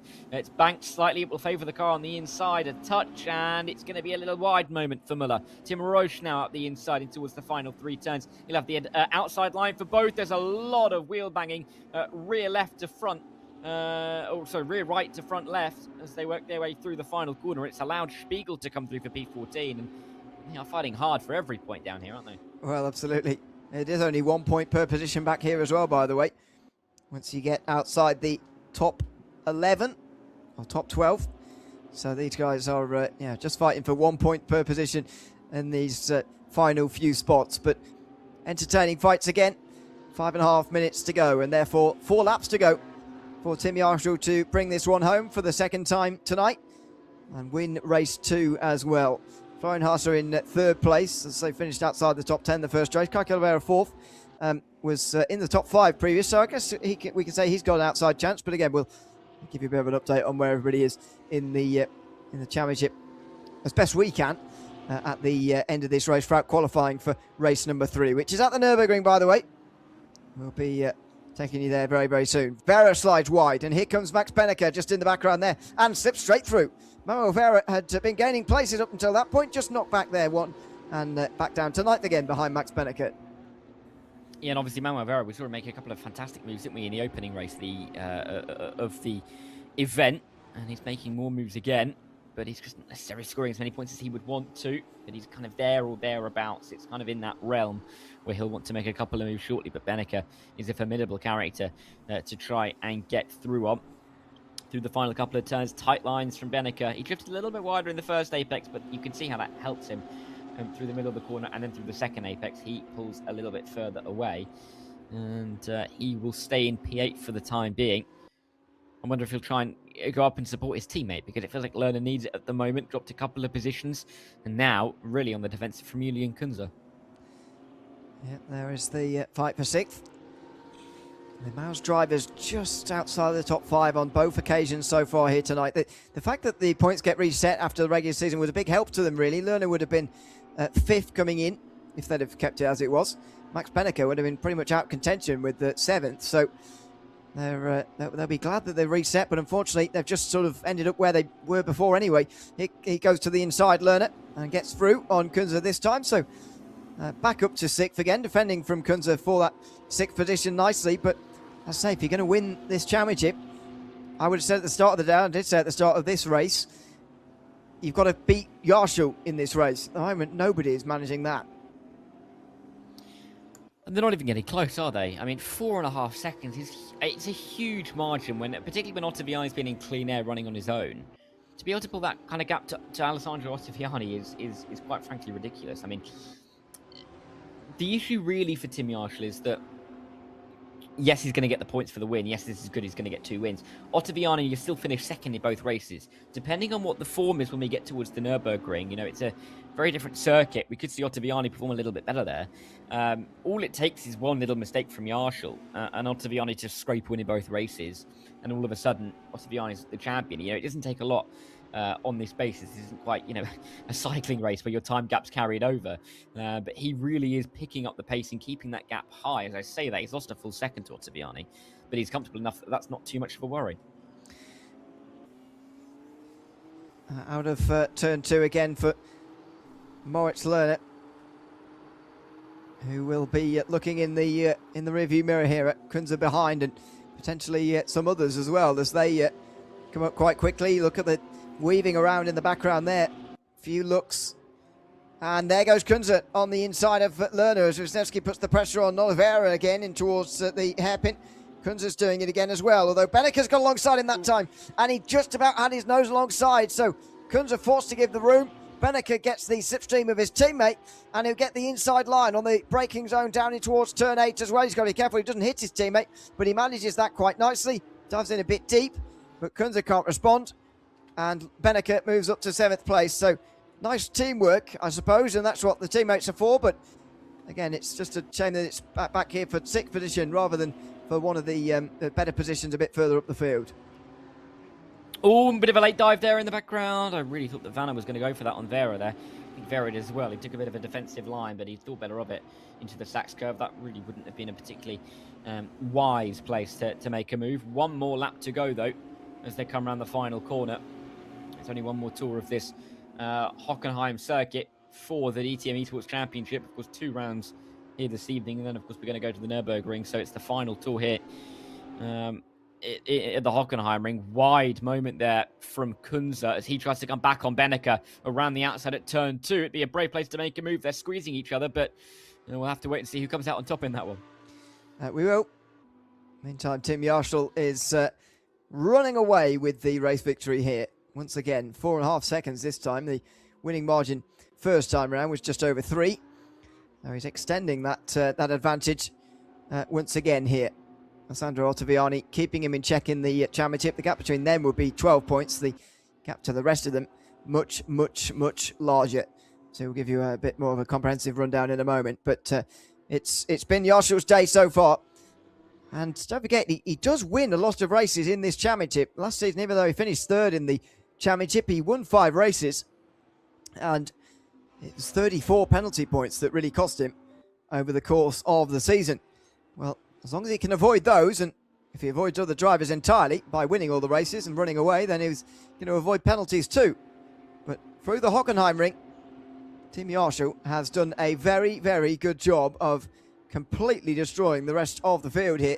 Out of the final turn, Tim Yarshall takes control of the DTM eSports Championship in 2026. 2 wins in a row. And who can catch him now? Alessandro Ottaviani, the most likely candidate. He finishes 2nd in front of Florian Hassett. Kaki Oliveira just beats Nikodem Wisniewski to the line. And Moritz Lerner does indeed hold on to 6th in front of Benneker. I think those guys actually stayed as they were to complete the top 10 there in the end. Yep, nice battling all the way towards the flag, and good from Tim Yarshall, good from Ottaviani. And again, Oliveira and Wisniewski, they shared 4th and 5th last time. They share it again, just the other way around. Same could be said for Lerner and Benneker. So a lot of carryover from race 1 into race 2, but no one's happier about that than Tim Yarshall. Absolutely. Taking the victory once again here in race number 2, just as he did in race number 1 as well. As you say, the top 7 or 6 of the top 7 all the same, but Nicholas Huben in 16th place, the one to miss out there, and he'll be very, very disappointed with that, because it's the sort of championship, it's the sort of format where you really can't recover from that sort of interruption, that sort of a bad race as he has had in race number 2 here. So that is it for the Hockenheimring. 2 more races from the Nürburgring still to come, and I think we have really seen a top 2 start to define themselves here. As I say, 2 wins for Tim Yarshall, 2 second places for Alessandro Ottaviani. Next closest will be tied Nikodem Wisniewski and Kike Oliveira, who finished 3rd and 4th, I think, or 4th and 5th, sorry, in their 2 races respectively on each race, of course. But that already puts them 29 points behind. Now you're already hoping that the likes of Yarshall have some trouble at the Nürburgring for those guys to actually be getting involved here. Yeah, I think for both Yarshall and Ottaviani, it's good news that the 3rd place finisher in both of the races had a poor other race, if you will. Huben, of course, 3rd in race 1, 14th in race 2, and same can be said really for Florian Haas, or 16th, actually. Same can be said for Florian Haas. So it just means that gap's that little bit bigger. And I mean, 17 points between Ottaviani in 2nd and then Wisniewski and Oliveira in joint 3rd, basically, means that they're going to be feeling a little bit more comfortable coming into this. But Ottaviani is still going to go for that win, isn't he, obviously? Well, let's see whether he can get it with the 3rd race of the day. Let's step into qualifying for the first of the races at the Nürburgring, the 3rd qualifying session overall. It's Turkka Häkkinen, who would have been having high hopes coming into today. 3rd place through the online season. Unfortunately for him, he is not having such a good day in the LAN final as he begins qualifying. 2 races at the Hockenheimring and then 2 at the Nürburgring. I do wonder whether that is going to whether that momentum that we've been talking about so much is really going to be carried forward. Is it a momentum thing in terms of just mindset, or actually practice on the racetrack? Because I think it's pretty clear that if we did the other 2 races at the Hockenheimring, we just stayed at the Hockenheim all day, I think Yarshall will win those races as well, but that's down to momentum and all that. I do wonder whether this is going to carry over into the Nürburgring and these next races of the day. Yeah, I mean, this is a very different circuit, isn't it, the Nürburgring?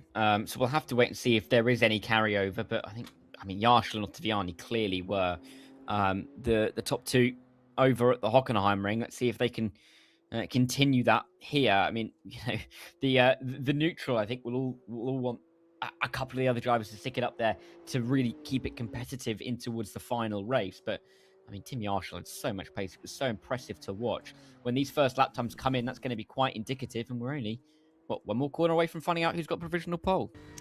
Yep, first times coming in just a moment. And out the final turn for Turkka Häkkinen, who looks to be setting the benchmark for the rest of them here, at least as far as we're concerned here, watching on. He will start from 11th, though, at the beginning of this session. He's a second behind Kike Oliveira, who's currently on the pole. And look at that again. Yarshall right up towards the front. It's now down to Ottaviani, who I believe to be the by far closest contender here. He has got to get near to, if not ahead of, Tim Yarshall in this qualifying session, to my mind. Yeah, undoubtedly. I mean, there's no other way about it. Kike Oliveira putting it at the front, though, keeps it interesting because, of course, he's one of those drivers that's, along with Wisniewski, kind of joint 3rd, 29 points back, but there, if he's able to win this race, it puts a little bit of pressure on it. All it takes is a little bit of a mistake for Yarshall off the start. It's a very tight turn 1 here at the Nürburgring. It's very easy to get caught up in an incident. If he does indeed get tagged slightly, drops down the order a touch, and Kike can get through at the front, that opens the door maybe for him to pull away or to get closer a touch going into the final race. So it's still very open, isn't it? There's the final chicane as well, by the way, the slower version of the final chicane, which is not as nice to drive, but it's certainly better for overtaking. So we'll take that as viewers and commentators. Lerner goes wide through the final turn, so he is not going to be challenging for the pole with this lap time by looks of things, and he already knew that really with his first 2 sectors. And so he is There we go, half a second back, but he will stay in fourth for now. Kunze jumping up in front of him, and Tim Yarshall jumps to the top of the standings. He's the only driver in the 123s, and he's even in front of Kike Oliveira. Ottaviani seemingly not able to improve. He's still ninth, and this is turning into a situation that Tim Yarshall would have been dreaming about earlier on this morning, because he is in a commanding position as long as he can hold on to this pole, which he currently has. Yeah, and again, he's just going a little bit faster each time. He's got half a tenth of a second. The only driver in the 123s for the time being. We'll have to see if that does continue as Bennica goes through the little cut through that we're using. And we'll continue onwards. I mean, P5 for him is not a bad spot to be in. But I mean, for anybody trying to catch Yarshall, you need to gain a lot of time. Ottaviani needs to put a time in now, and that first sector time suggests that he has enough in him to maybe put it up towards the front again. 10th and a half better off than anybody else through the first sector so far, and again through the second sector. Is this enough for Ottaviani? Has he got the final sector underneath him as well as he comes through the chicane there? Bit awkward over the curbs there, as it always is, through the slower chicane. Has he done enough here, Alessandro Ottaviani? He's nearly 4 tenths behind Tim Yarshall at the start of this lap time. Oliveira gets ahead of Yarshall now. The goalpost moved, but Ottaviani still can't get past Oliveira or Yarshall. He's within a tenth of his big rival, but he is not even close to him in terms of positions, because Huben and Kunze have remained in between these big championship rivals. Yeah, really important to see how they are able to disrupt the rest of the running here in this qualifying session. They will get this final lap time in, but they won't be able to get an extra one in afterwards. So this is going to be the final lap for anybody to try and set. Oliveira keeping that advantage for the time being, sending it by about exactly the same. Ottaviani just cannot afford to allow Yarshall to have 2 cars between him. He needs to be in front. There's no doubt about that. I mean, he needs to win this race, really, Ottaviani. Yarshall, at the moment, if he finishes P2, is going to narrow down the contenders very, very quickly indeed. Wisniewski as well, 9th. He needs a little bit more, especially as he comes into this tied for 3rd. There's a couple there. They're going to be pushing it a lot on this final run. Stakes are high at the very, very final moments of this qualifying session. Just over a minute of it to go. Nicholas Huben, who bounds over the curves here, he's not going to go any quicker this time round, and I'm not sure if he's going to have time to do another one either. Here's Jonas Ratner, the regular season winner, the online season winner for 2026, but doesn't count for too much if you don't take the title at the land final. Here comes Vanna towards the line. It might not even be an improvement as guys are jumping up in front of him. He stays in 9th. I think Bennica just moved up in front of him, and Moritz Lerner certainly moved up there. He's up to 2nd now, ahead of Yarshall, but that only pushes Ottaviani down further, down to 6th position here. So it's 2 non-contenders, really, who are 1 and 2 right now. Or can we still call Oliveira a contender? He's 29 points behind with 2 races to go. The problem for him is that if Yarshall finishes even in the top 4 in both these races, he can't catch him, even if he wins both races. That's the problem for Oliveira here. Yeah, it is, and he's going to have the advantage at the start, though. It's just dependent on what happens to Tim Yarshall, really, isn't it? Because he has the points advantage, and he clearly has good pace. It's just a case of whether he can carry that through the race, which is easier said than done on paper, you know, get it to P3, but anything could happen behind Huben, Kunze, Ottaviani trying to fight back through. Anything could happen, but Lerner at the end there, really big lap time. Very important for him as well, as Oliveira looks to shore up pole position here at the end of the session. He probably has done already anyway, and indeed he can't go any quicker himself here, so he stays where he is as we get onto the grid for race number 3. So the contenders, Yarshall in 3rd and Ottaviani in 6th to start off race 3 as they get underway from the formation lap. 27 minutes on the clock, but obviously including the formation lap, which is going to take 2 or 3 minutes away. And Oliveira with a big chance here. I mean, can he go on and win here? Because, as I say, he needs help from Yarshall in terms of finishing down the field, yes, but if he does his side of the bargain, he can't be too disappointed. And, of course, there is a prize for 2nd place as well. It's not just about winning, but 2nd place gets a GT4 test with WNS Motorsport at the DTM test day in 2 weeks' time at the Sachsenring. So there's still plenty to fight for Oliveira, but first of all, again ahead of myself slightly, he's got to convert this pole into a victory. He does. It's JavaScripting wide in the formation lap. But yeah, he has to win this race, Kike Oliveira, if he wants to win the title. Even really, if he wants to finish in second. The benefit for him is, obviously, Ottaviani down in 6th at the moment. As it stands, he would gain 18 points on Ottaviani, and he's only 17 points back. So in the live standings, at the start of this race, after qualifying, Oliveira would be in position to gain a GT4 test, which would be a fantastic experience for him. But that's only dependent on if he wins this race, and of course, if Ottaviani has a bad one. And you would expect Ottaviani to maybe gain a couple of positions through the race after what we've seen all the way through the season, and of course, so far here tonight. So I think he knows that his benchmark is win, and then we'll take race 4 as it comes. But he's put himself into the best position possible. It's just got to try and defend from Lerner, who himself has got more points to gain. And I think we'll be knowing that, I mean, it's completely win or bust for Lerner here. Yeah, it certainly is. He's got to try and do something with this third race of the day. The oddity of the start procedure here means that Lerner's actually going to be on the inside coming into turn 1, which is always a fearsome opening lap corner here, turn 1. And if you stay on the outside, it turns to the inside for 2 and 3. So that maybe is going to play in the hands of Oliveira. Well, they're double fire before they get through that final chicane.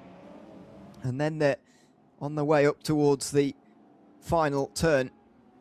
And yeah, Moritz Lerner just has to hang back here. Make sure he doesn't actually break any rules by getting ahead of Oliveira too quickly. But he will be challenging him down towards turn number 1. Race 3, a potentially defining race in the DTM eSports Championship of 2026 is underway. And Yarshall already boxed in by Lerner and Huben, who's already been challenged by Ottaviani. Look at him on the inside there next to the pit wall. Alessandro Ottaviani, he knows the importance of this situation. And he's on the inside of a 4-wide moment here. Down in towards turn 1, unbelievable. He might well get all 3 of those places as well. He dives deep into turn 2. And he's already up to 4th place on this opening lap of race 3. Yeah, huge moments, and the difference now is that Yarshall's got cars in front of him that are boxing him in. It gives Ottaviani a chance to make the move. Still too wide in behind as Huben and Benneker go side by side. Benneker going a little bit wide and off the road. You've got Muller in there as well, trying to pick up the pieces if they come together. But really dramatic opening couple of corners. It's wide for Benneker. It's going to allow Huben up the inside, but Ottaviani is exactly where he wanted to be, probably after the end of lap 1, already after turn 2. Fantastic move from Ottaviani down the inside there, and he, as you say, absolutely where he would have been dreaming about being at the end of lap number 1 here. Side by side in the background, as I believe that who is that in the background? That's Deutenberg maybe making a pass on Philip Drace, who's been quite quiet so far. Turka Hakkinen trying to make his way past, and does so as well into the chicane. But through the chicane they go. Lucas Muller in here as well inside the top 10 as things just settle down slightly. Is it going to be one of those races at the Nürburgring where it's difficult to overtake, and that's where the big drama is going to be on lap number 1? Certainly hope not, and it won't be the big drama for Spiegel as he's gone off through the final turn there at the opening lap, the end of the opening lap. He drops to the very back of the field. So certainly in the back half of the field, there's even more drama at the end there. Yep, and Spiegel's realistically going to be out of contention. He had a 13th and a 14th at the Hockenheimring, and it's not a good start to his life here at the Nürburgring. Muller and Yarshall still going at it. Lerner and Yarshall going at it. It was Muller and Huben for 7th and for 8th.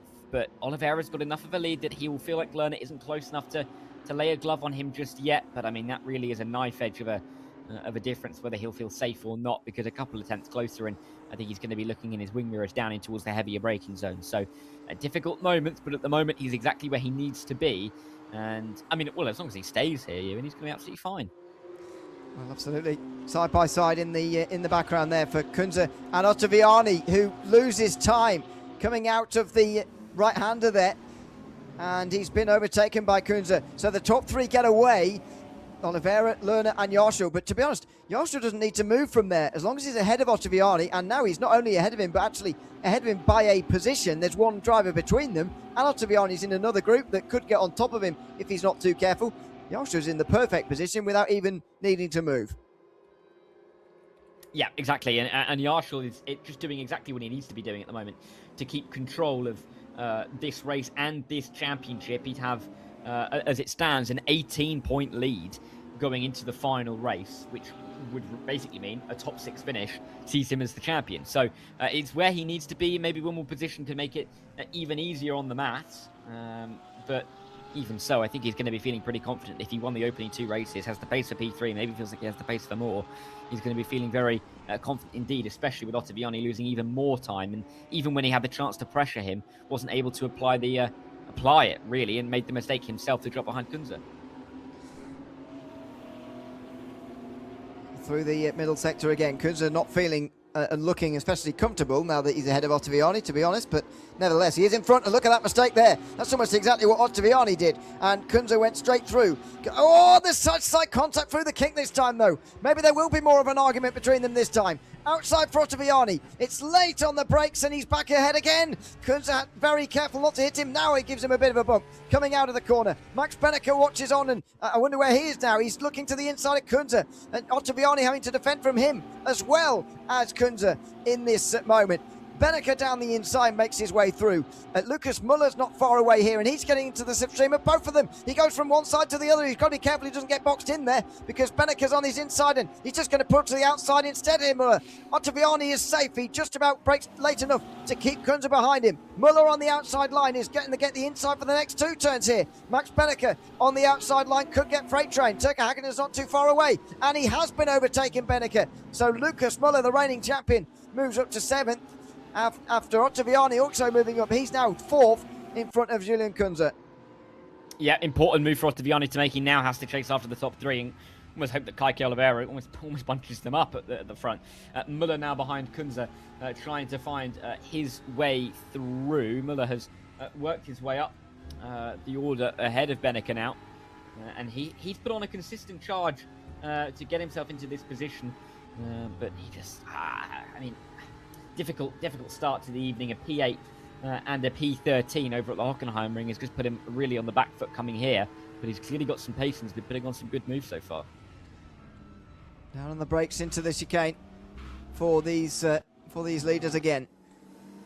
This is the battle to watch right now. It doesn't seem that the top 3 really ahead are going to be fighting too much as things stand. As you mentioned earlier, the gap for Yarshall would be extended again here on Ottaviani by 3 further points to bring the margin out to 15 going into the final race of the season, and that you'd describe as a bit comfortable actually for Tim Yarshall in the scenario that he's currently in here. As you mentioned, you say top 6 he would require only at the at that final race, if that is the case. Maybe a top 5, but anyway, it would be comfortable for Yarshall, especially when you compare it to what he's done so far today, and when you consider he's basically guaranteed himself a top 3 here at the moment. We do well to drop any further from this, and he might even get a freebie if if Oliveira and Lerner fight, and he might even get a free position there and move up 1 further position. Yeah, it's the perfect spot to be in, isn't it, as it stands? I mean, currently going into the final race, there'd only be 4 possibly mathematically in contention for that win, and that'd be Yarshall, Ottaviani, Oliveira and Lerner, as Lerner stays in P2. But even so, realistically, you could count out Lerner from that. It'd be 34 points back. So realistically, Tim Yarshall is driving himself into a nearly unassailable position. And just sitting in P3 is serving him quite nicely at the moment. There was a quick little look there at the battle between Vanner and Doutsenberg. Hakkinen and Doutsenberg, back at it again. Hakkinen and Doutsenberg, they both finished outside of the top 16 in the opening 2 races of the evening. So good to see them battling just around the outside of the top 10. And towards turn 1, Turka Hakkinen looking to the inside of Nicholas Hubin here. 2 drivers who've been on the fringes of really fighting for stuff in this race, fighting for 8th place right now. And Hakkinen on the inside gets himself through, and he gets himself clear. He nearly hits Benneker in the process, but he's comfortably through on this occasion, and moves ahead into the 8th position. So nice pass from Turka Hakkinen. Again, I'll be disappointed with the way that this actually turned out tonight, because I say he finished 3rd place rather in the online season, and he's nowhere near that here today. Didn't finish outside the top 10 in any race online, but at the LAN event, unfortunately, just not quite going as well. And sometimes you see this from drivers. Sometimes they have much better online campaigns than LAN campaigns, and that's the great thing about combining the 2 here. We've seen a real turn up for results. Yarshall 9th in the online season, now up towards the front. Ottaviani 2nd is second again, so a bit more consistent for him. But you see a real turnaround in results sometimes when you combine the online and the in-person aspects as we're doing in this season. You know, you can get all the home comforts, can't you?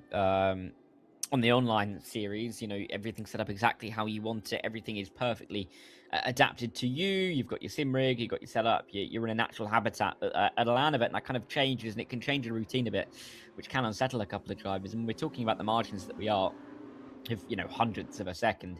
It doesn't take a lot of offset to then change your fortunes. I mean, Turka Hakkinen realistically was probably the most consistent driver in the online season, because even the guys that were winning, even Ottaviani that won twice, wasn't able to finish in the top 10 every single race. So a little bit of a shame to see him struggle in the opening couple of rounds and kind of take himself out of contention, but good to see him still battling throughout the rest of the race. Another driver that kind of was in contention but is almost seemingly out of it now is Wisniewski. He's going down the inside of Vera, but he's P14 after a couple of top fives. He was in that battle to try and move forward like Kaike Oliveira, but Kaike's moved forward quite heavily, and Nicodemus feel like he's moving back a little bit. Yeah, unfortunately, second race worse than the first, and so on. Looks like that trend's continuing through race 3 here today as well, which is a bit of a shame, really, because especially at the Hockenheimring, he was right up towards the top. Manuel Vera on the defensive from Wisniewski into the final chicane, though. There he goes around the outside for the first part, gets the inside for the second, and that might well give him the position. Certainly does. Vera's got to be careful he doesn't get completely freight trained here, and that's why he might have been better served just letting Wisniewski go, because otherwise he might get freight trained, although Wisniewski's been pushed wide himself now, and Hegedus is trying to overtake them both at once through the final turn there. He's not quite been able to manage that, but he has got ahead of Vera. Now he's in the slipstream of Wisniewski. He's forced on the defensive. Vera's looking at left and right as well to try and take that position back. Wisniewski looks like he's going to hold on to that, though, quite easily now, and indeed does so. Vera can't win that place back again from Hegedus either. Oh, and there's a spin. In fact, he tried to go the up and under on Hegedus there, but he didn't have the space to. And Vera might well land himself in some trouble for that. Stepping through, Haase and Grunewald both getting past. Wisniewski in the clear, and unfortunately, this battle results in a spin for Saba Hegedus. Yeah, he was having a great race, which is a real shame.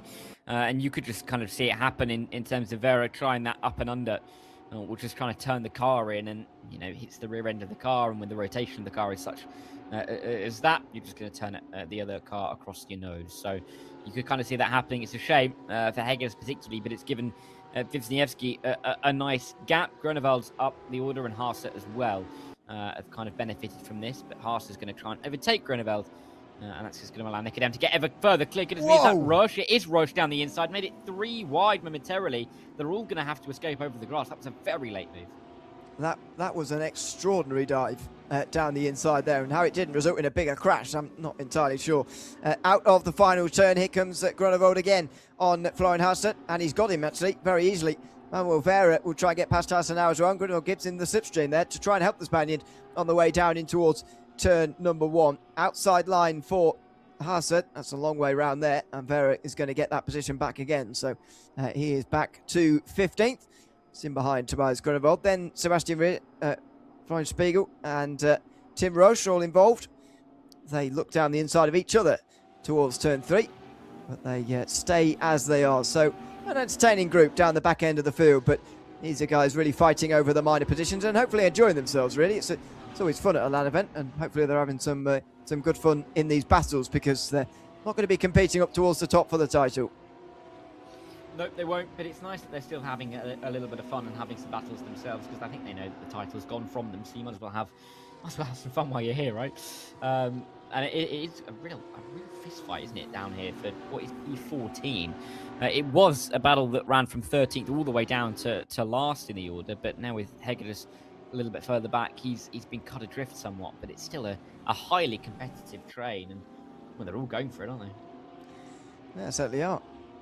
Giving us something to be entertained by as well here in this race. Well, now that the front guys have really spread themselves out a little bit. Kaike Oliveira has left Moritz Lerner behind a bit really here, and now Tim Joshua's got a bit of a decision to make. Is he going to be greedy and try and get another position out of this ahead of Moritz Lerner? Because he does have 4 seconds behind him to lose here in a fight, which might be encouraging him to actually try something here. But also, he's got the potential that they could get out of hand, and if they do catch up, Ottaviani is going to be followed by quite a few other drivers who will catch up quite soon as well, and it might get out of control. So, as I say, Joshua's got a decision to make here, and I wonder whether he's going to go for the let's stay behind and just finish in third sort of mentality, or whether he wants even more and he wants to move into second. I mean, he's got the advantage in that Lerner doesn't have that slipstream, of course, or as powerful of a slipstream, but is it a risk you want to take? There's still time in this race, 11 minutes or so left to go. So, I mean, there's still time for him to work it out. And he's got the 4-second gap back to Ottaviani. Ooh, as Benneker, that's a really good look at the inside of that BMW. Wasn't necessarily expecting to see that, but hey-ho. Benneker's not necessarily put him offline, and Muller will continue onwards. Little bit of a rear slide, though, out of the final corner. Doesn't look overly comfortable, and this could give Benneker... Oh, that's wide. He's gone wide. He's going to slow down. And Benneker's going to go straight through. Well, that will be an easy pass if he's got to slow down there on the front straight. As Tim Marshall continues to apply the pressure to Lerner, but I think he is going to just stay behind here unless there's a glaring opportunity for him to make a pass. I think he'll just stay where he is right now. As I look back from Moritz Lerner, indeed, Hayashel, sorry, going a little bit wider. But less than 10 minutes to go here. And again, he's beating his main rivals. Kike Oliveira could be described as a main rival, I suppose, and at the moment he would be losing 10 points of his 29-point gap to him. But again, as long as Yarshall finishes sort of top 5-ish, even if Oliveira wins the final 2 races, it's not going to particularly matter for the championship. But I would say Oliveira is certainly making himself a contender with this. He's certainly getting a lot closer to Alessandro Ottaviani with this victory, if he can hold it.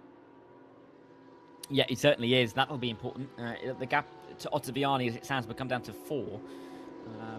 And all that really takes is, if you're finishing in these higher positions, to finish ahead, really, to try and take that P2. Again, far easier said than done, but Oliveira got pole, got the win here at the Nürburgring. Ottaviani qualified a little bit further back and has only got to 4th. So I think the confidence and the motivation and that carryover will go more likely to Kike Oliveira, which will be positive for the Brazilian. Big battle, though, as we run down in towards turn 1. We've got Häkkinen just in front of Huben. And again, Häkkinen not really in the battle after a couple of difficult races early on. Huben obviously got a podium in the opening race, so it feels like he has a little bit more to prove here at the Nürburgring. Yeah, unfortunately that second race has really undone him here tonight. He's now 8th in the standings after this one. Or after race 2, I should say, going into this one. And that's right around where he is right now, 9th in this race as well. And there's Jonas Vanner behind. Again, it's so difficult to set expectations. I guess all of these drivers coming into this land final would have been, because they've made it, you know, they're top 20, and it's not an insignificant achievement to have managed that here for these guys. But in terms of what they would have all been expecting, because everything reset to 0, they can all expect to, you know, aim for the title here in this event. And I do wonder how, if the expectations for someone like Jonas Vanner, who won the online season, not comfortably, but he did win it. I do wonder how, in the end, that his expectations are any different to anybody else's. Is he more expected of himself to win than some of the others since everyone's reset to 0? I'm not sure, but if he'd have been setting his sights on the victory overall in this title at the end here tonight, Vanner would be very disappointed with how it's really gone. 9th coming in here to this race 3, having finished 10th in both of the first 2 races at the Hockenheimring, and he's currently running 10th in this race as well. I think it's difficult, isn't it? Because, I mean, he had an average position, I'm doing the maths off the top of my head, of, I think, 6.6 over the course of the season, despite then, you know, winning the championship in the 5 rounds. He had an average finishing position of lower than 6, right? So he picked up points, but no one was really consistent enough. I mean, he had the lead ahead of Ottaviani, ahead of Häkkinen, but I mean, it was really tough, wasn't it, to keep the consistency high? And I think, yes, he won that title, but he only finished in the top 7 twice in 5 races. So, I say won that title, he was just the championship leader. He was only in the top 7 twice in 5 races, so I think it's difficult knowing how much expectation to put onto yourself, because you know it's been an up and down season. So it's not like you've come in with consistency. You've come in with everyone having to chase you every week. But it's just not been, I think, what he would have wanted. I mean, he's heading for his 3rd 10th place finish in 3 races. Yeah, and I agree with you. I don't think it's exactly what he would have expected, but I think it's difficult to know what to expect, especially going from online to LAN in what had been an unpredictable 5 rounds. It was, very difficult to know where you're going to be. Yeah, it's a weird one. It's sometimes, or very often, while we're doing this side of things, it's quite easy to look at what each driver will be expecting of themselves, but it seems a little bit more difficult here today. Lucas Muller muscles his way past Turka Hakkinen here. 2 of the big names in the DTM eSports in recent years. See, one of them, the reigning champion, Lucas Muller, who will be giving up the number 1 on his BMW at the end here by the looks of things. He's nowhere near Tim Yarstel, in the standings, and probably mathematically out of it if he's not careful. Indeed will be, actually, as things stand. So he moves up to 7th, but it's not the season he would have been hoping for. Nicholas Hubin and Jonas Vannet in this group still.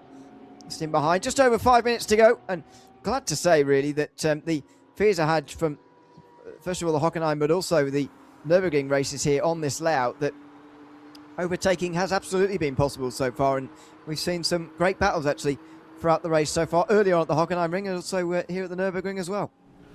Yeah, we've been really enjoying some good tussles. I mean, we had the tussles in the Hockenheim ring at places on the track where you wouldn't necessarily expect overtakes, and even here at the Nürburgring, we've had those battles, particularly down towards the back end of the grid, 2x2, halfway through the race, through Mercedes-Benz Arena in the opening couple of corners. So really impressive stuff, and good to see everybody going at it. Only 5 minutes to go now in this opening race at the Nürburgring. It's kind of a case of who's going to lay a glove on who. Can anybody make a move towards the end of the session? Is anybody going to force it at this stage? I mean, it's difficult because, of course, in this race, you're aiming to position yourself well for the final race for the title, but that's going to only come down to a handful of drivers. So for the majority, they're really just positioning themselves for a bit of pride in terms of the order come the end of this 4-race event. But it's a case of if they want to go for it at the end, will they overpress it? We'll have to see. Well, it'll be the same format again for race number 2 in a short while. One final 27-minute race after the qualifying session in just a moment here for race 4. Yarstel just been left behind by Moritz Lerner a little bit now. I do wonder what this is down to as Kike Oliveira crosses the line to take 3 laps to go, by the way, in this 3rd race of the day.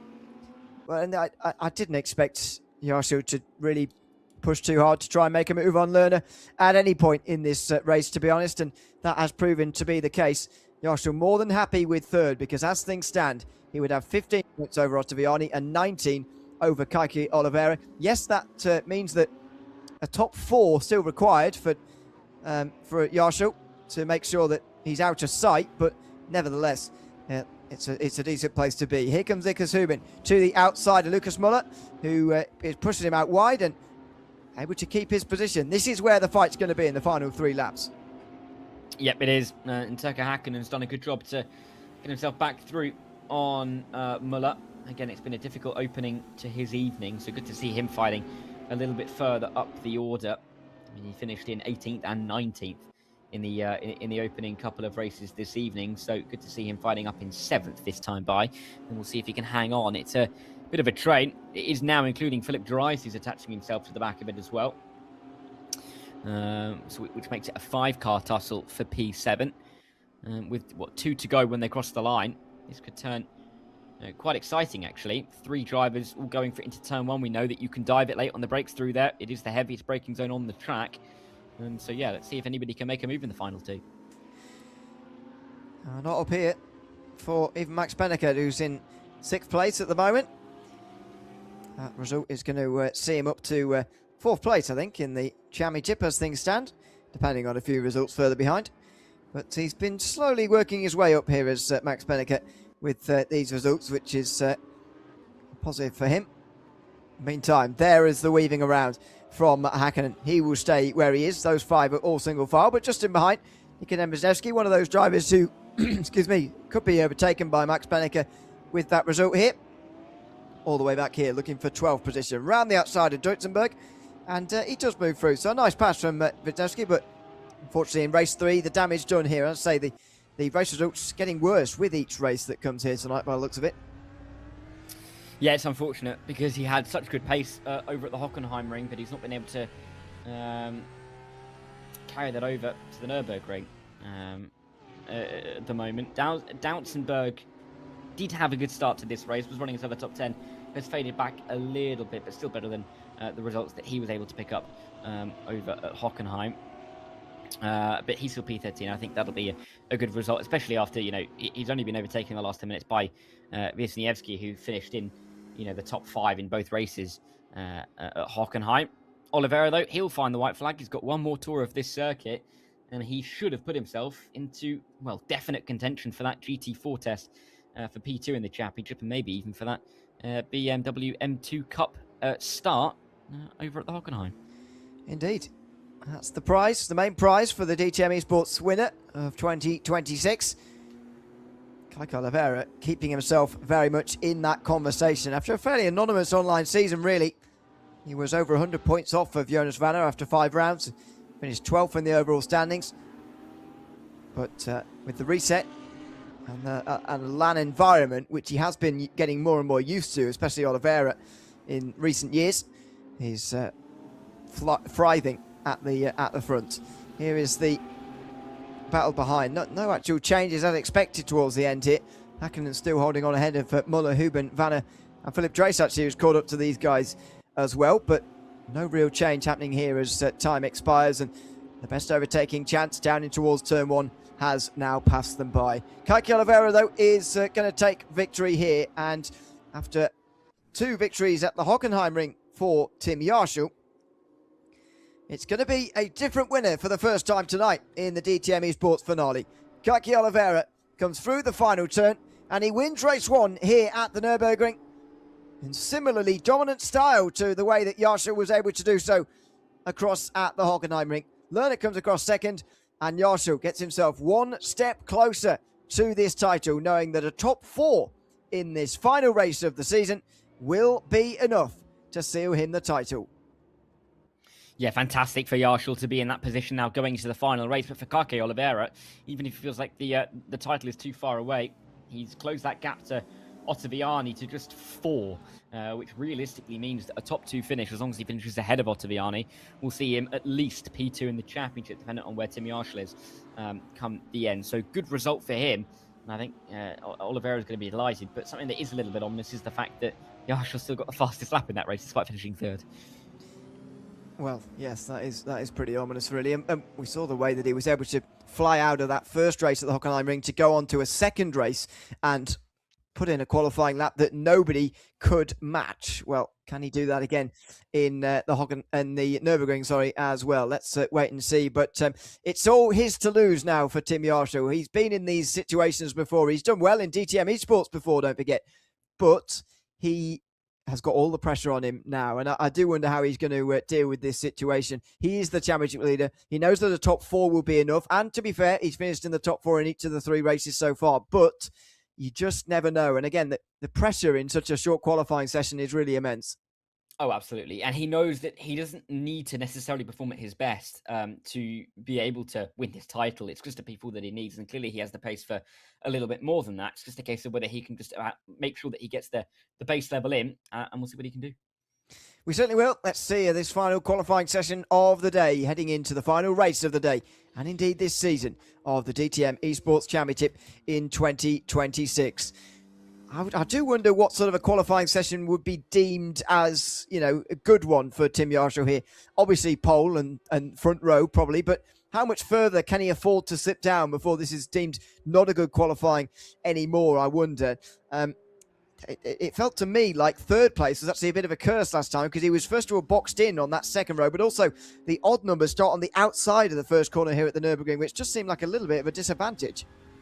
Yeah, a little bit. And I think anything lower than 4th is going to be tough, because 5th, outside line especially, it's not going to help. 4th, should be all right for him. It just really depends if Kike Oliveira can perform again. You know, there's going to be pressure on him. He's got pole and won the race already here at the Nürburgring.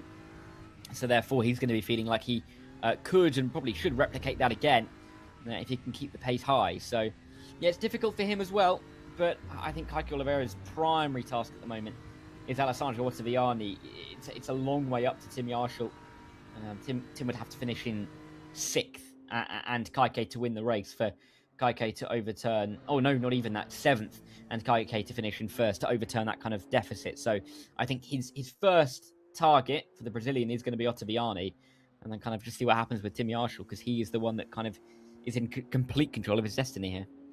Yeah, I think that's right, and it's amazing the difference, isn't it? Because as you say, Yarshall needs a top 4 to make sure that he's definitely ahead of Ottaviani. Needs only a top 7, as you say, or 7th or lower, sorry, to bring Oliveira into play. So that's a big difference. First time's coming in though. Ottaviani 5th, Yarshall 6th, Oliveira is way down in 18th. Now that's not representative for the Brazilian, as Max Benneker has taken the current best time through the first lap. But very interesting that none of those big contenders we've just been talking about in the top 4 at all through that first lap time, but there's still plenty more to come. Yeah, there's only 4 drivers who can mathematically win the title now. It's Yarshall, Ottaviani, Oliveira and Moritz Lerner, and he's the fastest of the 4 of them. He's got a long way to go from 34 points back, but you know, mathematically he's still in it, and he's at the head of that train. Benneker's done a good job. He finished in 6th, 7th and 6th so far tonight, and is currently on pole, so a big improvement for him. For Julian Kunze, that's a real uptick in form. He's improved race on race, finished in 12th, then 8th, then 5th, and he's going better again, so he's just got better and better as time's gone on tonight. Yes, one good way to do it. Now look at this from Tim Yarshall. Oh, wondering where the pace was. He was down in 6th. He did this a couple of times in some of the sessions we've seen earlier, but always by the end of qualifying, he is up towards the front. Hasn't qualified any lower than 3rd tonight yet. Over the line, and he's going to make sure that now is not that time. 23.7. He's a 10th better off than the rest, including Kike Oliveira, who improves there. Waiting for an improvement for Alessandro Ottaviani that isn't coming here in the 4th qualifying session, I should say. He's down in 8th, but Yarshall and Oliveira are currently sharing the front row. Yep, and I'm not too sure if anyone's going to be surprised by that, to be honest. It's because Yarshall in front. Oliveira, he needs to make sure he's at least P2.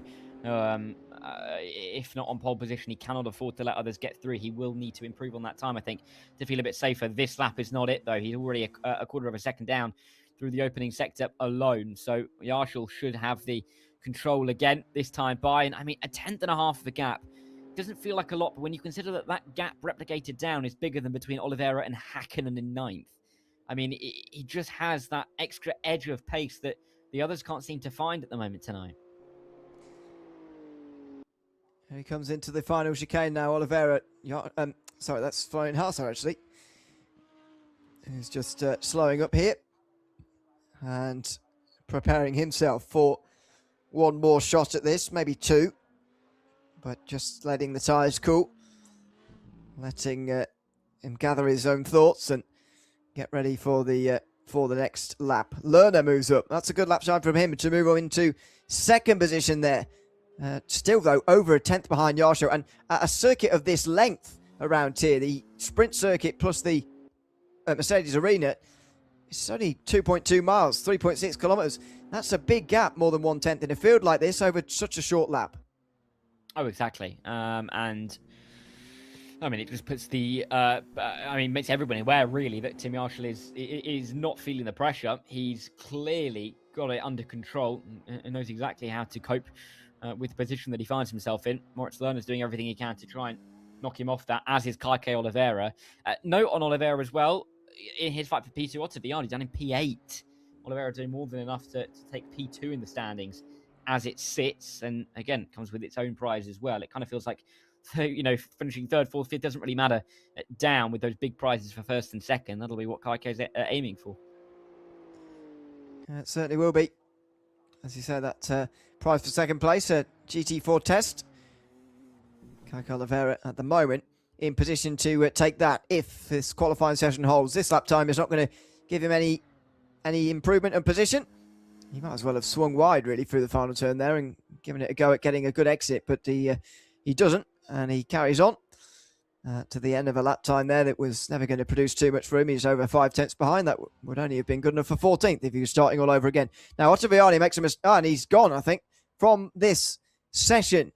He has pulled off to the side. He was purple in the first sector, but must have made a mistake through the second, and that's got to be especially disappointing. We know how good he is off the starts, but since he's in 9th, he's starting on the outside this time instead of the inside, where he made that dramatic 4-wide move in race 3. Yeah, and that's going to make it a little bit more difficult for him in this race, knowing that he's going to have to play catch-up to Kike Oliveira, because from the start of the race, Oliveira will be in position to finish P2 in these standings, not Ottaviani, so he's got a little bit of work to do to try and come back. But realistically, at this point, it would take a big old mistake from Tim Yarshall to lose the title now. Well, now you said it. It's he who takes the pole by the looks of things here by just over a tenth of a second over Moritz Lerner and Kike Oliveira. And you see the rest of it on your screen. Alessandro Fiani at 9th place in this qualifying session. There is Yarshall, I believe, just celebrating another pole. I mean, what a great number of qualifying performances that is. Pole, 3rd, and then pole again for race 4.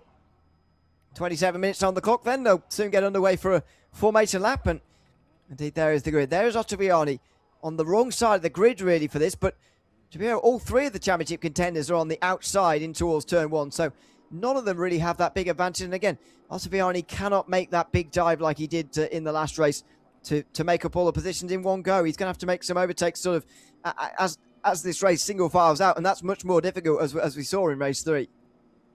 Yeah, absolutely. I think he's going to be hoping Kike gets caught up as well at the start. I mean, if Kike finishes on the podium, then Ottaviani needs to finish P4 to hold on by a point. I mean, that's what it comes down to. I mean, as it stands, with Lerner in second as well, I mean, Ottaviani's only a point safe from him. So it's difficult for Alessandro, and he knows he has to be keen off the start. But there's the risk of being too keen into turn 1 on the outside line and kind of getting skittled away. So, yeah, it's got to be very wary of how this pans out. But, yeah, Kike and Moritz in a good position as it stands. And they certainly are.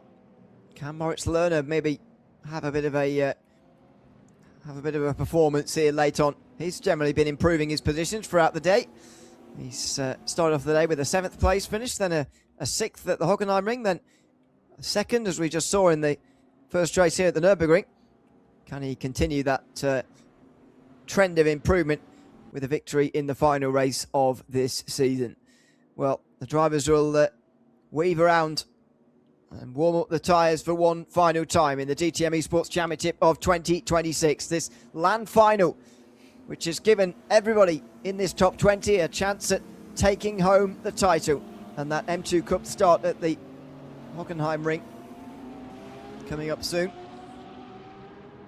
It's currently Tim Yarshall who holds that. But the thing about effectively a 4-race championship, which is what this is, it's always going to come down to the final race. And it does here as well. Yarshall in control, but anything can happen at the DTM eSports Championship, as we saw in the final races of last year's campaign. Through the final turn, Yarshall in control of the field. One final time, race 4 of the finale here at the Nürburgring, set to get underway. Yarshall holds and waits and looks for the jump on Moritz Lerner alongside him. They get to the start line, and then he holds them even longer. A little bit of restlessness in the background, and he catches them off guard. He waits even longer and goes. And in the background, it's Beneker who makes it 3 wide this time. Not 4 wide in towards turn 1 on this occasion, but 3. And Beneker steams in towards turn 1 with Yarshall blocking Lerner on the way towards the opening hairpin there. He's side by side with Oliveira at the moment. It's Max Beneker fighting for that 3rd position. Ottaviani stuck in the middle of the pack. As we suspected, he's boxed in back there, and he's down to 10th place at the expense of Nikodem Wisniewski. They're still fighting as Yarshall holds on to the lead. Lerner follows him closely, and Oliveira just as close as well, although he still hasn't fought off Max Beneker, who's still to the inside coming into this hairpin at the cut-through on the Grand Prix circuit. He finally gets himself in front now, Oliveira, but only just over Max Beneker, as Yarshall holds the lead He's looking good. And now he's just got the next 23.5 minutes to make mistake-free, and he will be the champion. Yeah, really, really impressive start from Yarshall, just controlling it off the front. Lerner tried what he could on the inside, but Yarshall just got a good enough launch off the line to control it. Oliveira had to defend hard from Benneker, who's having, at the moment, his best race so far. He started in P6, he nearly was P3 by the end of that Mercedes-Benz Arena for the first time, so a really positive start for the second of the Mouse drivers, who have been really good, worked almost together a lot of the way through, and look like they're both going to finish in the top 5 in the standings, and deservedly so, because they've been consistent all the way through this evening. Again, a little look out of line from Benneker there, and Lerner goes for it in towards turn 1. He's not going to go down without a fight in this final race, and Yarshall now's got a very, very big decision to make. Does he let Lerner go and hope that he doesn't get completely freight trained, because it's one very large group at the moment, or does he take what is another risk? They're both risks. Does he try and defend this lead from the front? This must be a very nerve-wracking situation here for Tim Yarshall, because you could easily be taken out by somebody who's not involved in the championship fight here, and just as easily get freight trained as well if he gets pushed out of line. Generally, what can happen here at the Nürburgring is everybody in this line gets past you, and this line goes all the way back to Alessandro Ottaviani in 8th position. Yeah, it really has. It's busy, isn't it? With how tight this train is, and I mean, there's big moves off the start. I think a lot of moves gained from Groenewald up to P10. He was well outside the top 10 off the start. Ottaviani obviously was 9th, then dropped 10th, now back up to 8th. So it has kind of ping-ponged around at the moment. Muller on the back of Groenewald for P10, not going to make a move through there just yet, even battling for P19. Raya and Doutsenberg were fighting side by side in towards that chicane. Wide moment there for Philip Dreiss, but he'll stay ahead of Julian Kunze as they work their way through. But it's frantic, isn't it, off the start? It certainly is. Again, very impressed by the racing here from these guys at the Nürburgring and the Hockenheimring, which do sometimes produce very difficult races for overtaking. Side by sides again here in this group back here. It's definitely a second group already formed on the road. And towards turn 1, round the outside for Huben there, who then gets a big shove by Drace. Turning underneath them all, I think, is Tim Roche, who gets past both of them there, Drace and Huben. That was very nicely done, actually, from Tim Roche, not Huben, sorry, Drace and Vera, I should say. Tim Roche up to 14th place. Yeah, by far the most entertaining battle all the way back here, but it is only for 13th position, and within it, a couple of drivers who are pretty disappointed, especially Nicholas Huben, who started off tonight so well, and it's ended not so well for him. I mean, this battle itself is only about 6 seconds off the lead, of the race, so it has stayed quite tight.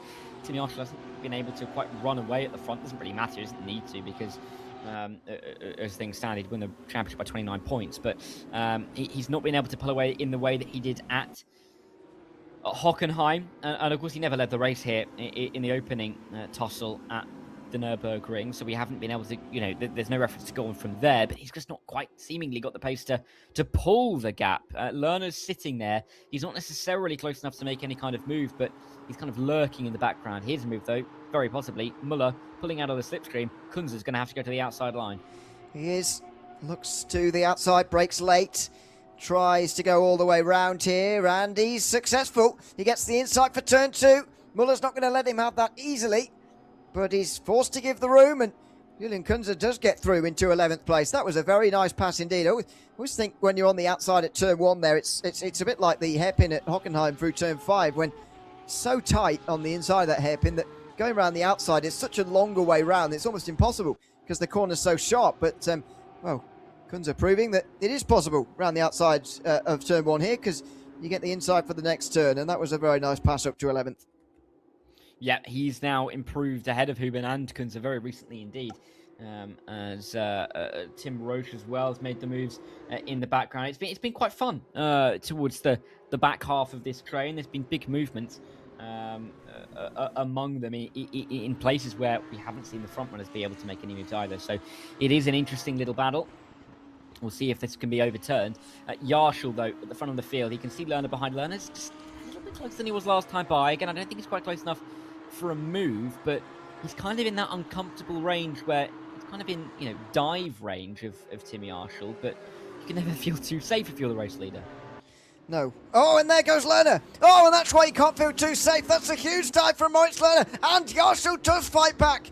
He wants to keep this lead. He wants to win this with a win at the end. And maybe he wants to keep that buffer between himself and some of his bigger championship rivals, including Kaki Oliveira, who is sat there in third and looked like he wanted to get involved. But at the moment, Oliveira getting involved and trying to pass Lerner would only allow Yarshall to get away with the race win, and he can't afford that. Oliveira is relying on Lerner quite a lot here to actually get ahead of Yarshall so that Oliveira gets his chance in turn to do the same. But at the moment, Lerner is doing that job quite well, and he's putting some pressure on the race leader. He really is, and Yarshall's, I don't think, has really faced this kind of pressure all evening long. He had 2 wins at the Hockenheim. The most pressure he had was down at turn 9 on lap 1, then he ran away. That was it in the opening race and even in the second race as well. So he's now coming under pressure in a way that he hasn't had to deal with over the course of the rest of the night's racing so far. Lerner, he's close, as close as he was last time by when he made that dive. It's a case of whether he wants to do the same thing again or will try and keep Yarshall guessing. He looks like he's had a very good exit, though. He's going to be firmly tempted into it. Here he goes again. Lerner at the back of Yarshall. Is he close enough this time? It doesn't quite look like it. Side by side behind meantime, as Benneker's put under pressure there by Florian Hasse for 4th position. Florian Hasse can't quite do it just yet, but can he have a look down the inside in towards turn 3 maybe? Is that? Oh, no, not quite. Benneker just throws the block. But again, this is helping Yarshall as well, and maybe that will relax Yarshall into actually letting Lerner and maybe even Oliveira go, because he knows now that he's not going to get freight trained right the way down to sort of 8th or 9th, where Ottaviani is, who, by the way, has moved up to 7th now. Instead, he's only going to lose 2 places if Yarshall gives up this lead, but he's just not showing any signs of wanting to give it up just yet. No, he's not. And, yeah, it's a tricky place to be. At the moment, I mean, Ottaviani's progress isn't necessarily going to please Oliveira either, but it will require another couple of spots for Ottaviani to get through on to challenge for that P2 in the championship. Down in towards the final chicane they go then, once more. Kai K with a more than comfortable enough gap back to Max Benneker that he won't feel particularly worried about it for the time being. There's this whole train outside of the top 10 comes through as well. These races feel a lot more contained than the others, isn't it? A little bit. We're only halfway through, and maybe that's going to relax as we get to the end here, especially since it's the last race of the night. Everybody a little bit tired. It doesn't feel like these guys have really been driving very long. Short and sharp races, but actually they've been in the rigs for 2.5, 3 hours at this point, which is quite a stint in an endurance race. But absolutely short and sharp races instead makes you recalibrate your brain a little bit. Lucas Muller up into 11th, or at least keeping 11th there, and Kunze and Huben continue their fight as we go to Florian Hasse, who's still behind Max Benneker. Can't get past him, and neither can Turka Hakkinen. You see just in the background there evidence of Alessandro Ottaviani, who's now into 7th position. But I'm afraid his qualifying session just at the end here has rather undone him, because I do feel Yarshall's in a vulnerable position. If it was Ottaviani in 3rd instead of Oliveira, suddenly I think that's even more pressure for Yarshall. But because he knows his closest championship rivals all the way down in 7th, I think Yarshall is able to park that bit of pressure just at the moment. Yeah, I don't think he's going to be feeling overly stressed right now. Even if he feels the pressure from Lerner and Oliveira, he can afford to even let them through if he's worried about his own, whether they're being turned around or something. It's just mathematically a very good position for him to be in. Side by side, Dries is behind Kunze and Roche going side by side. Big snap from Dries himself. That could allow Spiegel to try and have a look as well. Then Huben's going to come up the inside as the door was left wide open for him. And the second you look forward, you have to look backwards in this train. There's no respite for anybody to try and have a moment's breath. 3 snaking, 2 more behind snaking. They're all trying to go this way and that, find the right line. Late dive from a Huben on the outside of Spiegel. He looks like he's been able to walk it around the outside, and he has. What a move that is from Huben up to P15 now. Yeah, unfortunately, again, he's fighting for low down positions again, Nicholas Huben, but he's fighting well. Still side by side with Spiegel here through the Mercedes arena. As we focus on Dries, who's trying to cut back on Julian Kunze, but couldn't quite do it. Just hits the back of him coming through turn 4 there. So come towards the cut through now, the hairpin. This guy's still enjoying an entertaining fight back here as we cross the halfway mark of this final race of the season. The final race of this LAN finale of the DTM eSports Championship for 2026. After 5 online rounds of each 1 hour in length, well, Jonas Vanna had the best results throughout. It's come down to a LAN final with these 4 races, 4 short and sharp 25-ish minute races. Here comes Moritz Lerner, who's immediately putting the pressure on Yarshu, who pulls it all the way to the pit wall. He defends from Lerner. Oliveira watches on. He takes the racing line towards turn 1 here because he knows that, again, getting alongside Lerner is only going to lose him time. Here he goes, though. Gets alongside Lerner, immediately gives it up. Oh, now he goes for the cutback. He's been so good at those here today. And he's already alongside and in front in towards turn 3. Lerner's not going to give this one up easily. And is this the chance that Yarshu needed to run away at the front of this field? It might well be. Oliveira's going to give it up now, though, and Lerner hasn't lost too much time.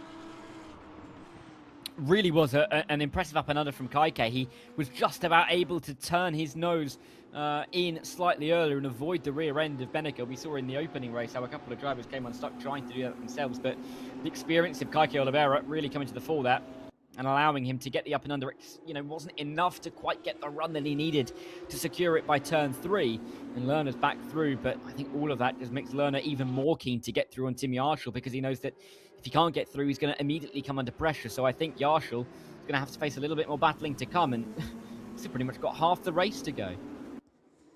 Yeah. If Yarshall's going to hang on to this, it's going to be a mighty, mighty fine defensive drive. It's going to be very difficult for him to do so as well, to be honest. Right, so Lerner is applying all sorts of pressure here, and there was a few car lengths that had opened up after the battle that we saw between Lerner and Oliveira. Those have been wiped away straight away. He looks to the inside. It looked like he was going to sort of fake it there, and Joshua was wise to that. But he defends down the inside and keeps the lead. Now Lerner's going to take a few notes from Oliveira, maybe go for the cutback. Oh, and Joshua pulls in front of him there as well. Outside line for Lerner into turn 3 now, which is where he made the pass on Oliveira. And Joshua can't shut the door on him there. Now he's going to go for the cutback, and very cleverly so as well, because Oliveira would have overtaken him, no doubt, had he not done that. He's back to the inside in time for the hairpin. He breaks a bit early here. Lerner a bit late, and he runs wide. Oliveira again going for the cutback here, and somehow Joshua hangs on. I thought that was an impossible situation, but he's still leading this race. It's bunched up Beneke, it's bunched up Haase into this battle as well. There's now 5 cars, split by just about a second for the lead of the race, and don't count out to Turka Hakkinen just in the background as well. It's a very, very condensed part of the circuit. Kaike Oliveira, though, bit of a mistake. He's going to come under pressure from Beneke. Is Beneke going to go for it? No, he'll sit behind and wait. But Lerner is still applying the pressure to Yarshall. That's surely Lerner's going to get through at some point, but Yarshall's defensive driving so far has been absolutely top class. We're saving the best till last here in this finale. This is quite a race here. Yarshall's defending has so far been extraordinary. Lerner, though, is putting on heaps and heaps of pressure. Again, he's going to go for one side, then the other. This time he does get shown the inside by Yarshall, though, who has to tuck underneath him. He's not willing to go around the outside here because otherwise he might get freight trained. So he's going for the up and under again and again and again. Is it going to work? Lerner finally is able to get clear of Yarshall now. And Tim Yarshall does very well to make sure that it doesn't spiral out of control. But he does also lose the race lead here. Moritz Lerner leads the field with just under 10 minutes to go. And Tim Yarshall finally has to admit defeat. But what a fight that was. And this is now where Lerner could be helped out by his teammate Beneke. If Beneke can get through on Kaike Oliveira, then all it would take is Oliveira to lose one more place. And it would be Moritz Lerner winning the ticket to a GT4 test for P2 in the championship. That's the kind of margins we're talking about. It's not coming down to a lot at the moment. And Beneke will surely know that getting through on Oliveira will help out Moritz in trying to get up to the top 2 in the championship. But Kaike, though, still has ambitions of his own. He'll want to get through on Yarshall, and this is going to be his best chance to, because Yarshall now all of a sudden looks ever so slightly vulnerable for the first time tonight. Yeah, Moritz Lerner, of course, with some GT4 racing prowess in the real world. No longer, but does have that experience in GT4 machinery. We will no doubt want to give it another go. If he can finish second place in this championship here He's not far away from doing so at the moment. Ottaviani dropping to 4th as things stand in the championship standings. Down in 7th. It's just not happened for him at the Nürburgring, I don't think.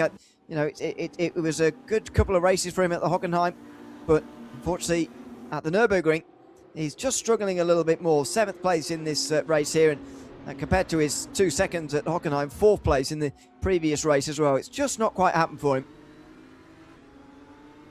It's not. It's unfortunate, really, but it's just how it's gone in the end. And it just shows that in a 4-race championship, you have to perform in every single one of them. You can't really have an off race at any point, and even by an off race, I mean outside of the top 5, because you just cannot afford the ever so slight points loss and the point swings that you're going to face. And that's what it's come down to in the end. There's only 7 minutes left. Not a lot of time to recover any more of the positions, and it feels like it is at the moment, if anything, between Oliveira and Lerner for that P2. Even though Ottaviani is still very much in it, he's just too far off the back of this train. There he is in that black car, just off the back. He kind of needs them to battle a bit more to help him inside the train. But Lerner's stretching them out now. He's pulling the gap, and if anything, they're going to be improving on their pace, I'd say. As ever since Lerner has got through, it's just felt like there's a bit of life taken out of this group now. Lerner definitely seems like the fastest driver within it here, and perhaps the fastest driver in this race right now, which is allowing him to lead so comfortably. But Yarshall and Oliveira, Benneker close behind. Before, looking pretty threatening and like they were going to make overtakes on one another, but it's just not really happening at the moment for them as they come through the second half of the lap once again here. Oliveira surely got to try and throw everything at this here because, as you say, Lerner is close to taking that position away from him in second. Benneker does need to get past him, and maybe Oliveira's not making any overtakes for fear of actually losing a position if he tries to make a move. But nevertheless, he's in third at the moment, and he's putting the pressure on to Tim Yarshall. Still leading this championship, still in championship winning position as well, despite losing the lead in the last couple of moments to Moritz Lerner. 6 minutes to go and 5 laps therefore. Yarshall looking good here, and Oliveira again not looking close enough on this run down towards turn 1. No, not at all. And it's just so bunched up, isn't it, through turn 1? The Constantina effect is really in effect when you go through that opening turn, when you just stay line of stern, because you can see that gap open up on the acceleration into turn 2, and then nothing can really be done through 3 and 4. And Kaikei is going to sit in P3 again for the time being. Just kind of keeping an eye on Lerner, keeping a very, very close eye on Max Benneker behind him. He can't really afford to be freight trained out wide, because again, if Benneker goes down the inside, maybe at turn 2, and then Oliveira goes wide, that could allow Haase through, and all of a sudden Moritz Lerner's in position to get P2 in the championship. So he's got to be very, very wary indeed. Yep, absolutely does. Down the back straight through this gentle right-hander towards the chicane again. Just, as I say, life taken out of this group ever since that Moritz Lerner overtake was made. Yarshall absolutely no interest in trying to re-overtake him, only interested in keeping Oliveira behind him. Here is Nicholas Huben, back in 14th position, trying to get past Drace, Kunze, Vanna all ahead of him. And how about a consistent day for Jonas Vanna? 10th place in all 3 races so far. At the moment he's 11th. I kind of want him to get back to 10th again. It would be nice to see him finish in the same place for all 3 races. But anyway, at the moment that's not quite going to happen for him by the looks of things, because Lucas Muller's quite a way away. But there's another group back there, but they also seem fairly happy really with where they are, maybe with the exception of Nicholas Huben, and seem content to sit and ride around for the rest of this race, just like these guys are right now. Yep, they're just almost milling around now. There's not too much impetus on anybody to make a move at the moment. Yarshall's not gone for it. Oliveira's just sitting where he is. Benneker now doesn't really have the pressure on Kaikei in the way that he did just a couple of minutes ago.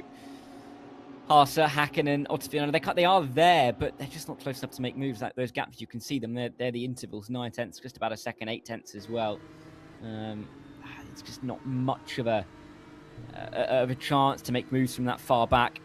The only place I think we're looking at seeing moves is maybe that train with Vanna, Kunze, Dries, Huben at the moment, to be honest, with only a few minutes left to go. There'll be 3 to go as they come across the line, and I mean, Lerner's doing everything he can at the moment. Yep, certainly is. Through the final turn and onto the start-finish line again. Just 3 laps to go of this season. Lerner leading at the moment, but it's not quite enough to get ahead of Kaki Oliveira, as he will want to get into second place in this championship. Yarshall holds 23 points now over Kaki Oliveira as well, extending his lead again in this race to whoever's in second place. That has been the case throughout all 4 of the races so far, and is continuing to be the case in the 4th race. That Yarshall finishing ahead of whoever's in second place at the time. Previously, Ottaviani for the previous 2 races, but also now Kaki Oliveira, who is behind him and potentially moving up to second place by the end of this here. It's been an entertaining night of racing, but it has been Tim Yarshall's pretty much from the word go here. Ever since he took that first race victory, I said for the second race, some guys have got to really challenge him here, finish ahead of him in race 2. They didn't finish ahead of him in race 2. The only time people have finished ahead is in this one and in the 3rd race of tonight, but Yarshall has not finished off the podium, and that's the difference really between he and the rest of the field. Yeah, he's been so consistent all the way through. And, I mean, even now, when he doesn't look like he's got the ultimate pace in this race, he just doesn't really look like he's out of place in P2. Oliveira's not really being able to do much about it over the last few laps since Lerner got through. And it's just been a little bit of a procession from that point of Lerner passing for the lead. I mean, for Yarshall, he got that pole, got that win in race 1. He's just not back, has he? Win, 3rd, and he's on course for a 2nd. It's almost as good as it could possibly be for him over the course of a 4-race LAN event. Dries and Huben going at it down in towards turn number 1. Huben trying the up and under, but he's not going to be able to get it through there, and Dries will stay in front. But it has been a great little set of 4 races, some real good battles all the way through, and well, podium sitters up and down the field. Huben seems rather stuck now, really. We saw him a few moments ago back here in 14th position. It's just quietened out towards the final part of this final race. Everybody maybe just settling with what they have at the moment. At the moment, Yarshall, the leader of the championship. Kaki Oliveira up to 2nd, with Ottaviani down to 4th with this final race here. Shows how one race can be so costly. Here comes Huben, going towards the final chicane and looking for a move here potentially. Half defence from Dries. Huben goes to the outside, giving the inside for the second pipe. He can stay there. Whoa, he nearly spins completely. That was his attempt there, Huben. He's not going to get another one. Looks like he's going to finish this race in 14th. Yeah, looks like that'll be that. In terms of his competitiveness, side by side for P2. Kaki Oliveira on the inside of turn 1 on Tim Yarshall. He's saved it for the last lap. Yarshall's going to try and stick it around the outside. There's no one to be freight trained behind, but Kaki on the inside for 3. Well, not sure the rationale behind this for Kaki Oliveira, why he's waited so long or why now, but he's gone for it and he's passed Tim Yarshall. An impressive move from Kaki Oliveira at the very final lap of this race. A very good overtake as well, but has Yarshall got anything in response? Time has officially elapsed on this final race of the DTM eSports season. Just a few more corners to go. Will Yarshall, for pride, want to get back through again into 2nd, or is he happy to settle for a championship and a podium finish here at the Nürburgring, just as it was in race 3, a 3rd place finish for him here tonight. Into the final chicane. He's a long way back. It'd be quite a lunge from here, and he's not going to into the final chicane. What about the final turn itself? It's a different line from him, but Oliveira gets a good exit, and it looks like it's going to be a 2nd place finish to finish out the season for Kaki Oliveira. Out of the final turn, and it's Moritz Lerner, though, who takes the victory here at the Nürburgring in race number 4. 3 different race winners out of the 4 races, but in the background, Tim Yarshall weaves across the line, as even though he is overtaken on the final lap by Kaki Oliveira, he is still comfortably our DTM eSports champion in 2026.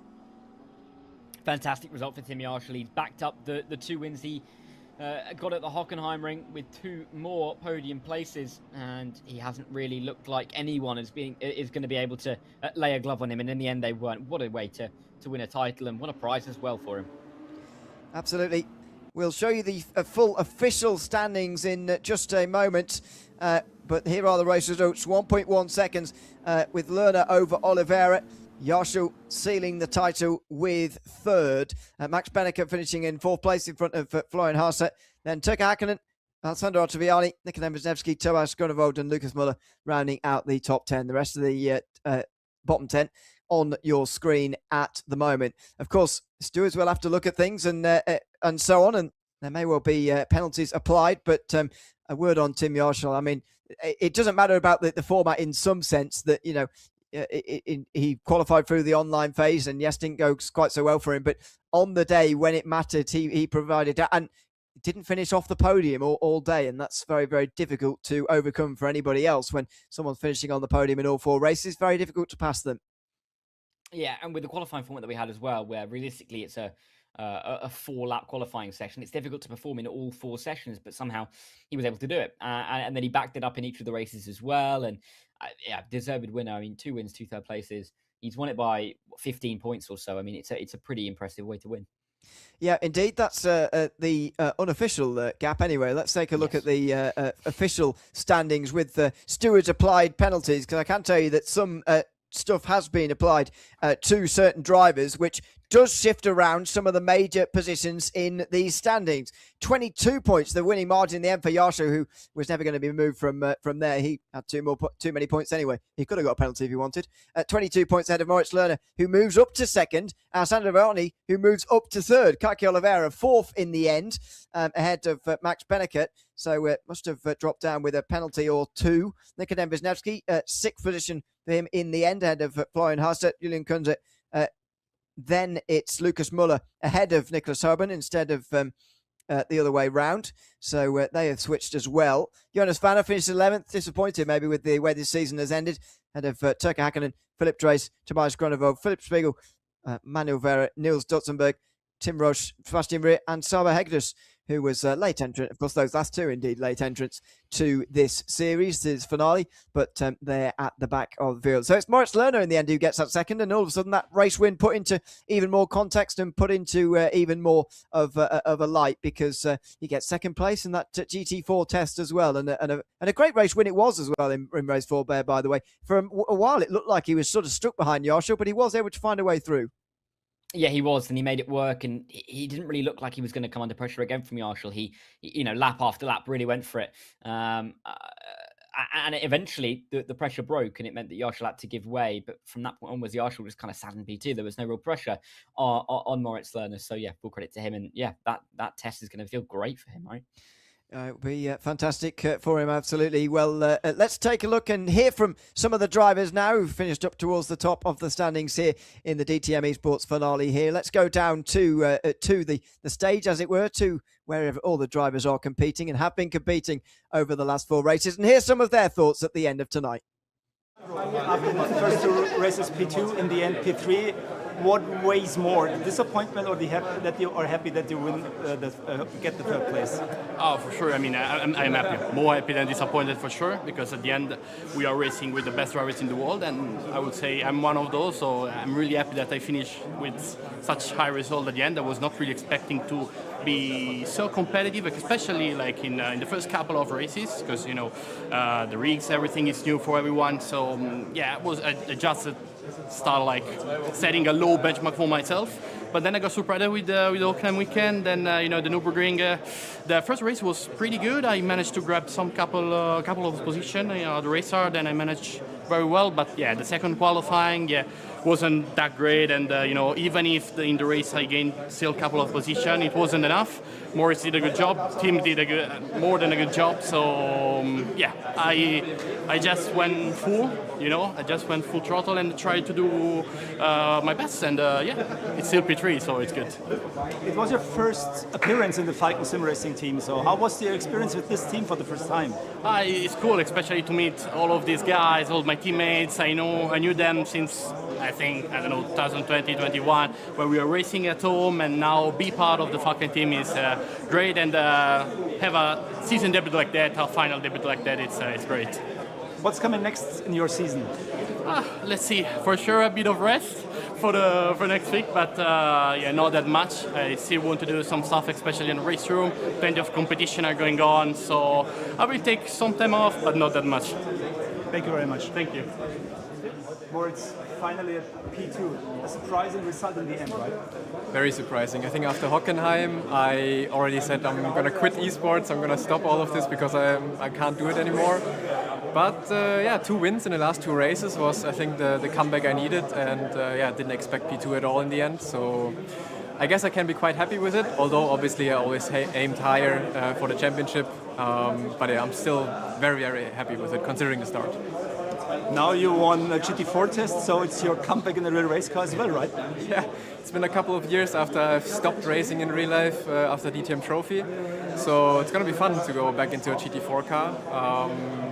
Yeah, unfortunately not a race, but I think I cannot complain about a test day. That's very privileged to do anyway, so yeah, looking forward to that. It was the first LAN event for a long time on RaceRoom and in the DTM eSports Championship. Did you enjoy it? Very much so, yeah. It's always great to do LAN events, like you see everyone always at the same equipment, so that's always very nice. And yeah, looking back to RaceRoom, the LAN events that we had back then, it was so great, and it was missing for quite a while now, so we have it back now, and quite happy with it, yeah. Thank you. Tim, what a final event with winning the DTM title again. Tell us what's going on.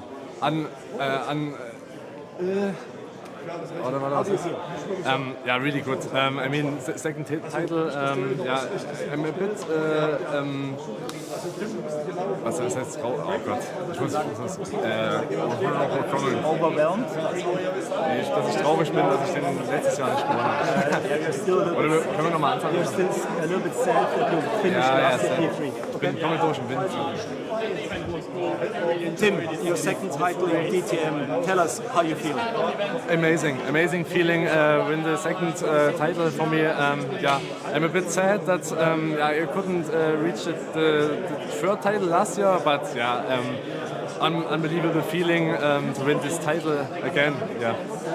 Tim, you won a start in the MT Cup in the season final. What do you think about this prize, driving a real race? It's amazing. It's a really unbelievable prize. It's a good chance to a sim racer to show what I can maybe, and yeah, speechless at the moment. Thank you. Well, great to hear from the top 3 at the end of the DTM eSports season. Tim Yarshall, Moritz Lerner, Alessandro Ottaviani, all pleased with their podium finishes at the end of this season. They should be anyway, to my mind. But let's see. I mean, a great season, a great way to end the season. I have enjoyed this format here tonight, Darry. It's effectively given us a 4-race championship, which is almost guaranteeing ourselves a championship finale. And there were moments of nervousness, of nail-biting for Tim Yarshall, who did always have it under his control, especially after the 2 wins at Hockenheim. But I'd say, especially at the Nürburgring, there were a couple of moments of uneasiness for him that he had to come through, and he does so with flying colours tonight. Yeah, ran away with it at Hockenheim. 2 wins where he didn't really have to look in the wing mirror or review at any point at all. And then at the Nürburgring, a little bit more difficult. A couple of moves put onto him, a couple more drivers around him, and a bit more risk. But in the end, he's managed to come through it and keep his head, and he's the champion. He certainly is. So congratulations to Tim Yarshall for the DTM eSports Championship in 2026. That's just about it from us. Big thanks to everyone who's been joining us throughout the year for these broadcasts, these 5 online rounds, and our LAN finale here today as well. So I hope you've enjoyed it. Thanks very much for your company over the course of the 2026 season. I've been Ewan O'Leary alongside Darragh Thacker with the DTM eSports Championship finale of 2026. Hope to see you again next year in 2027. Goodbye for now.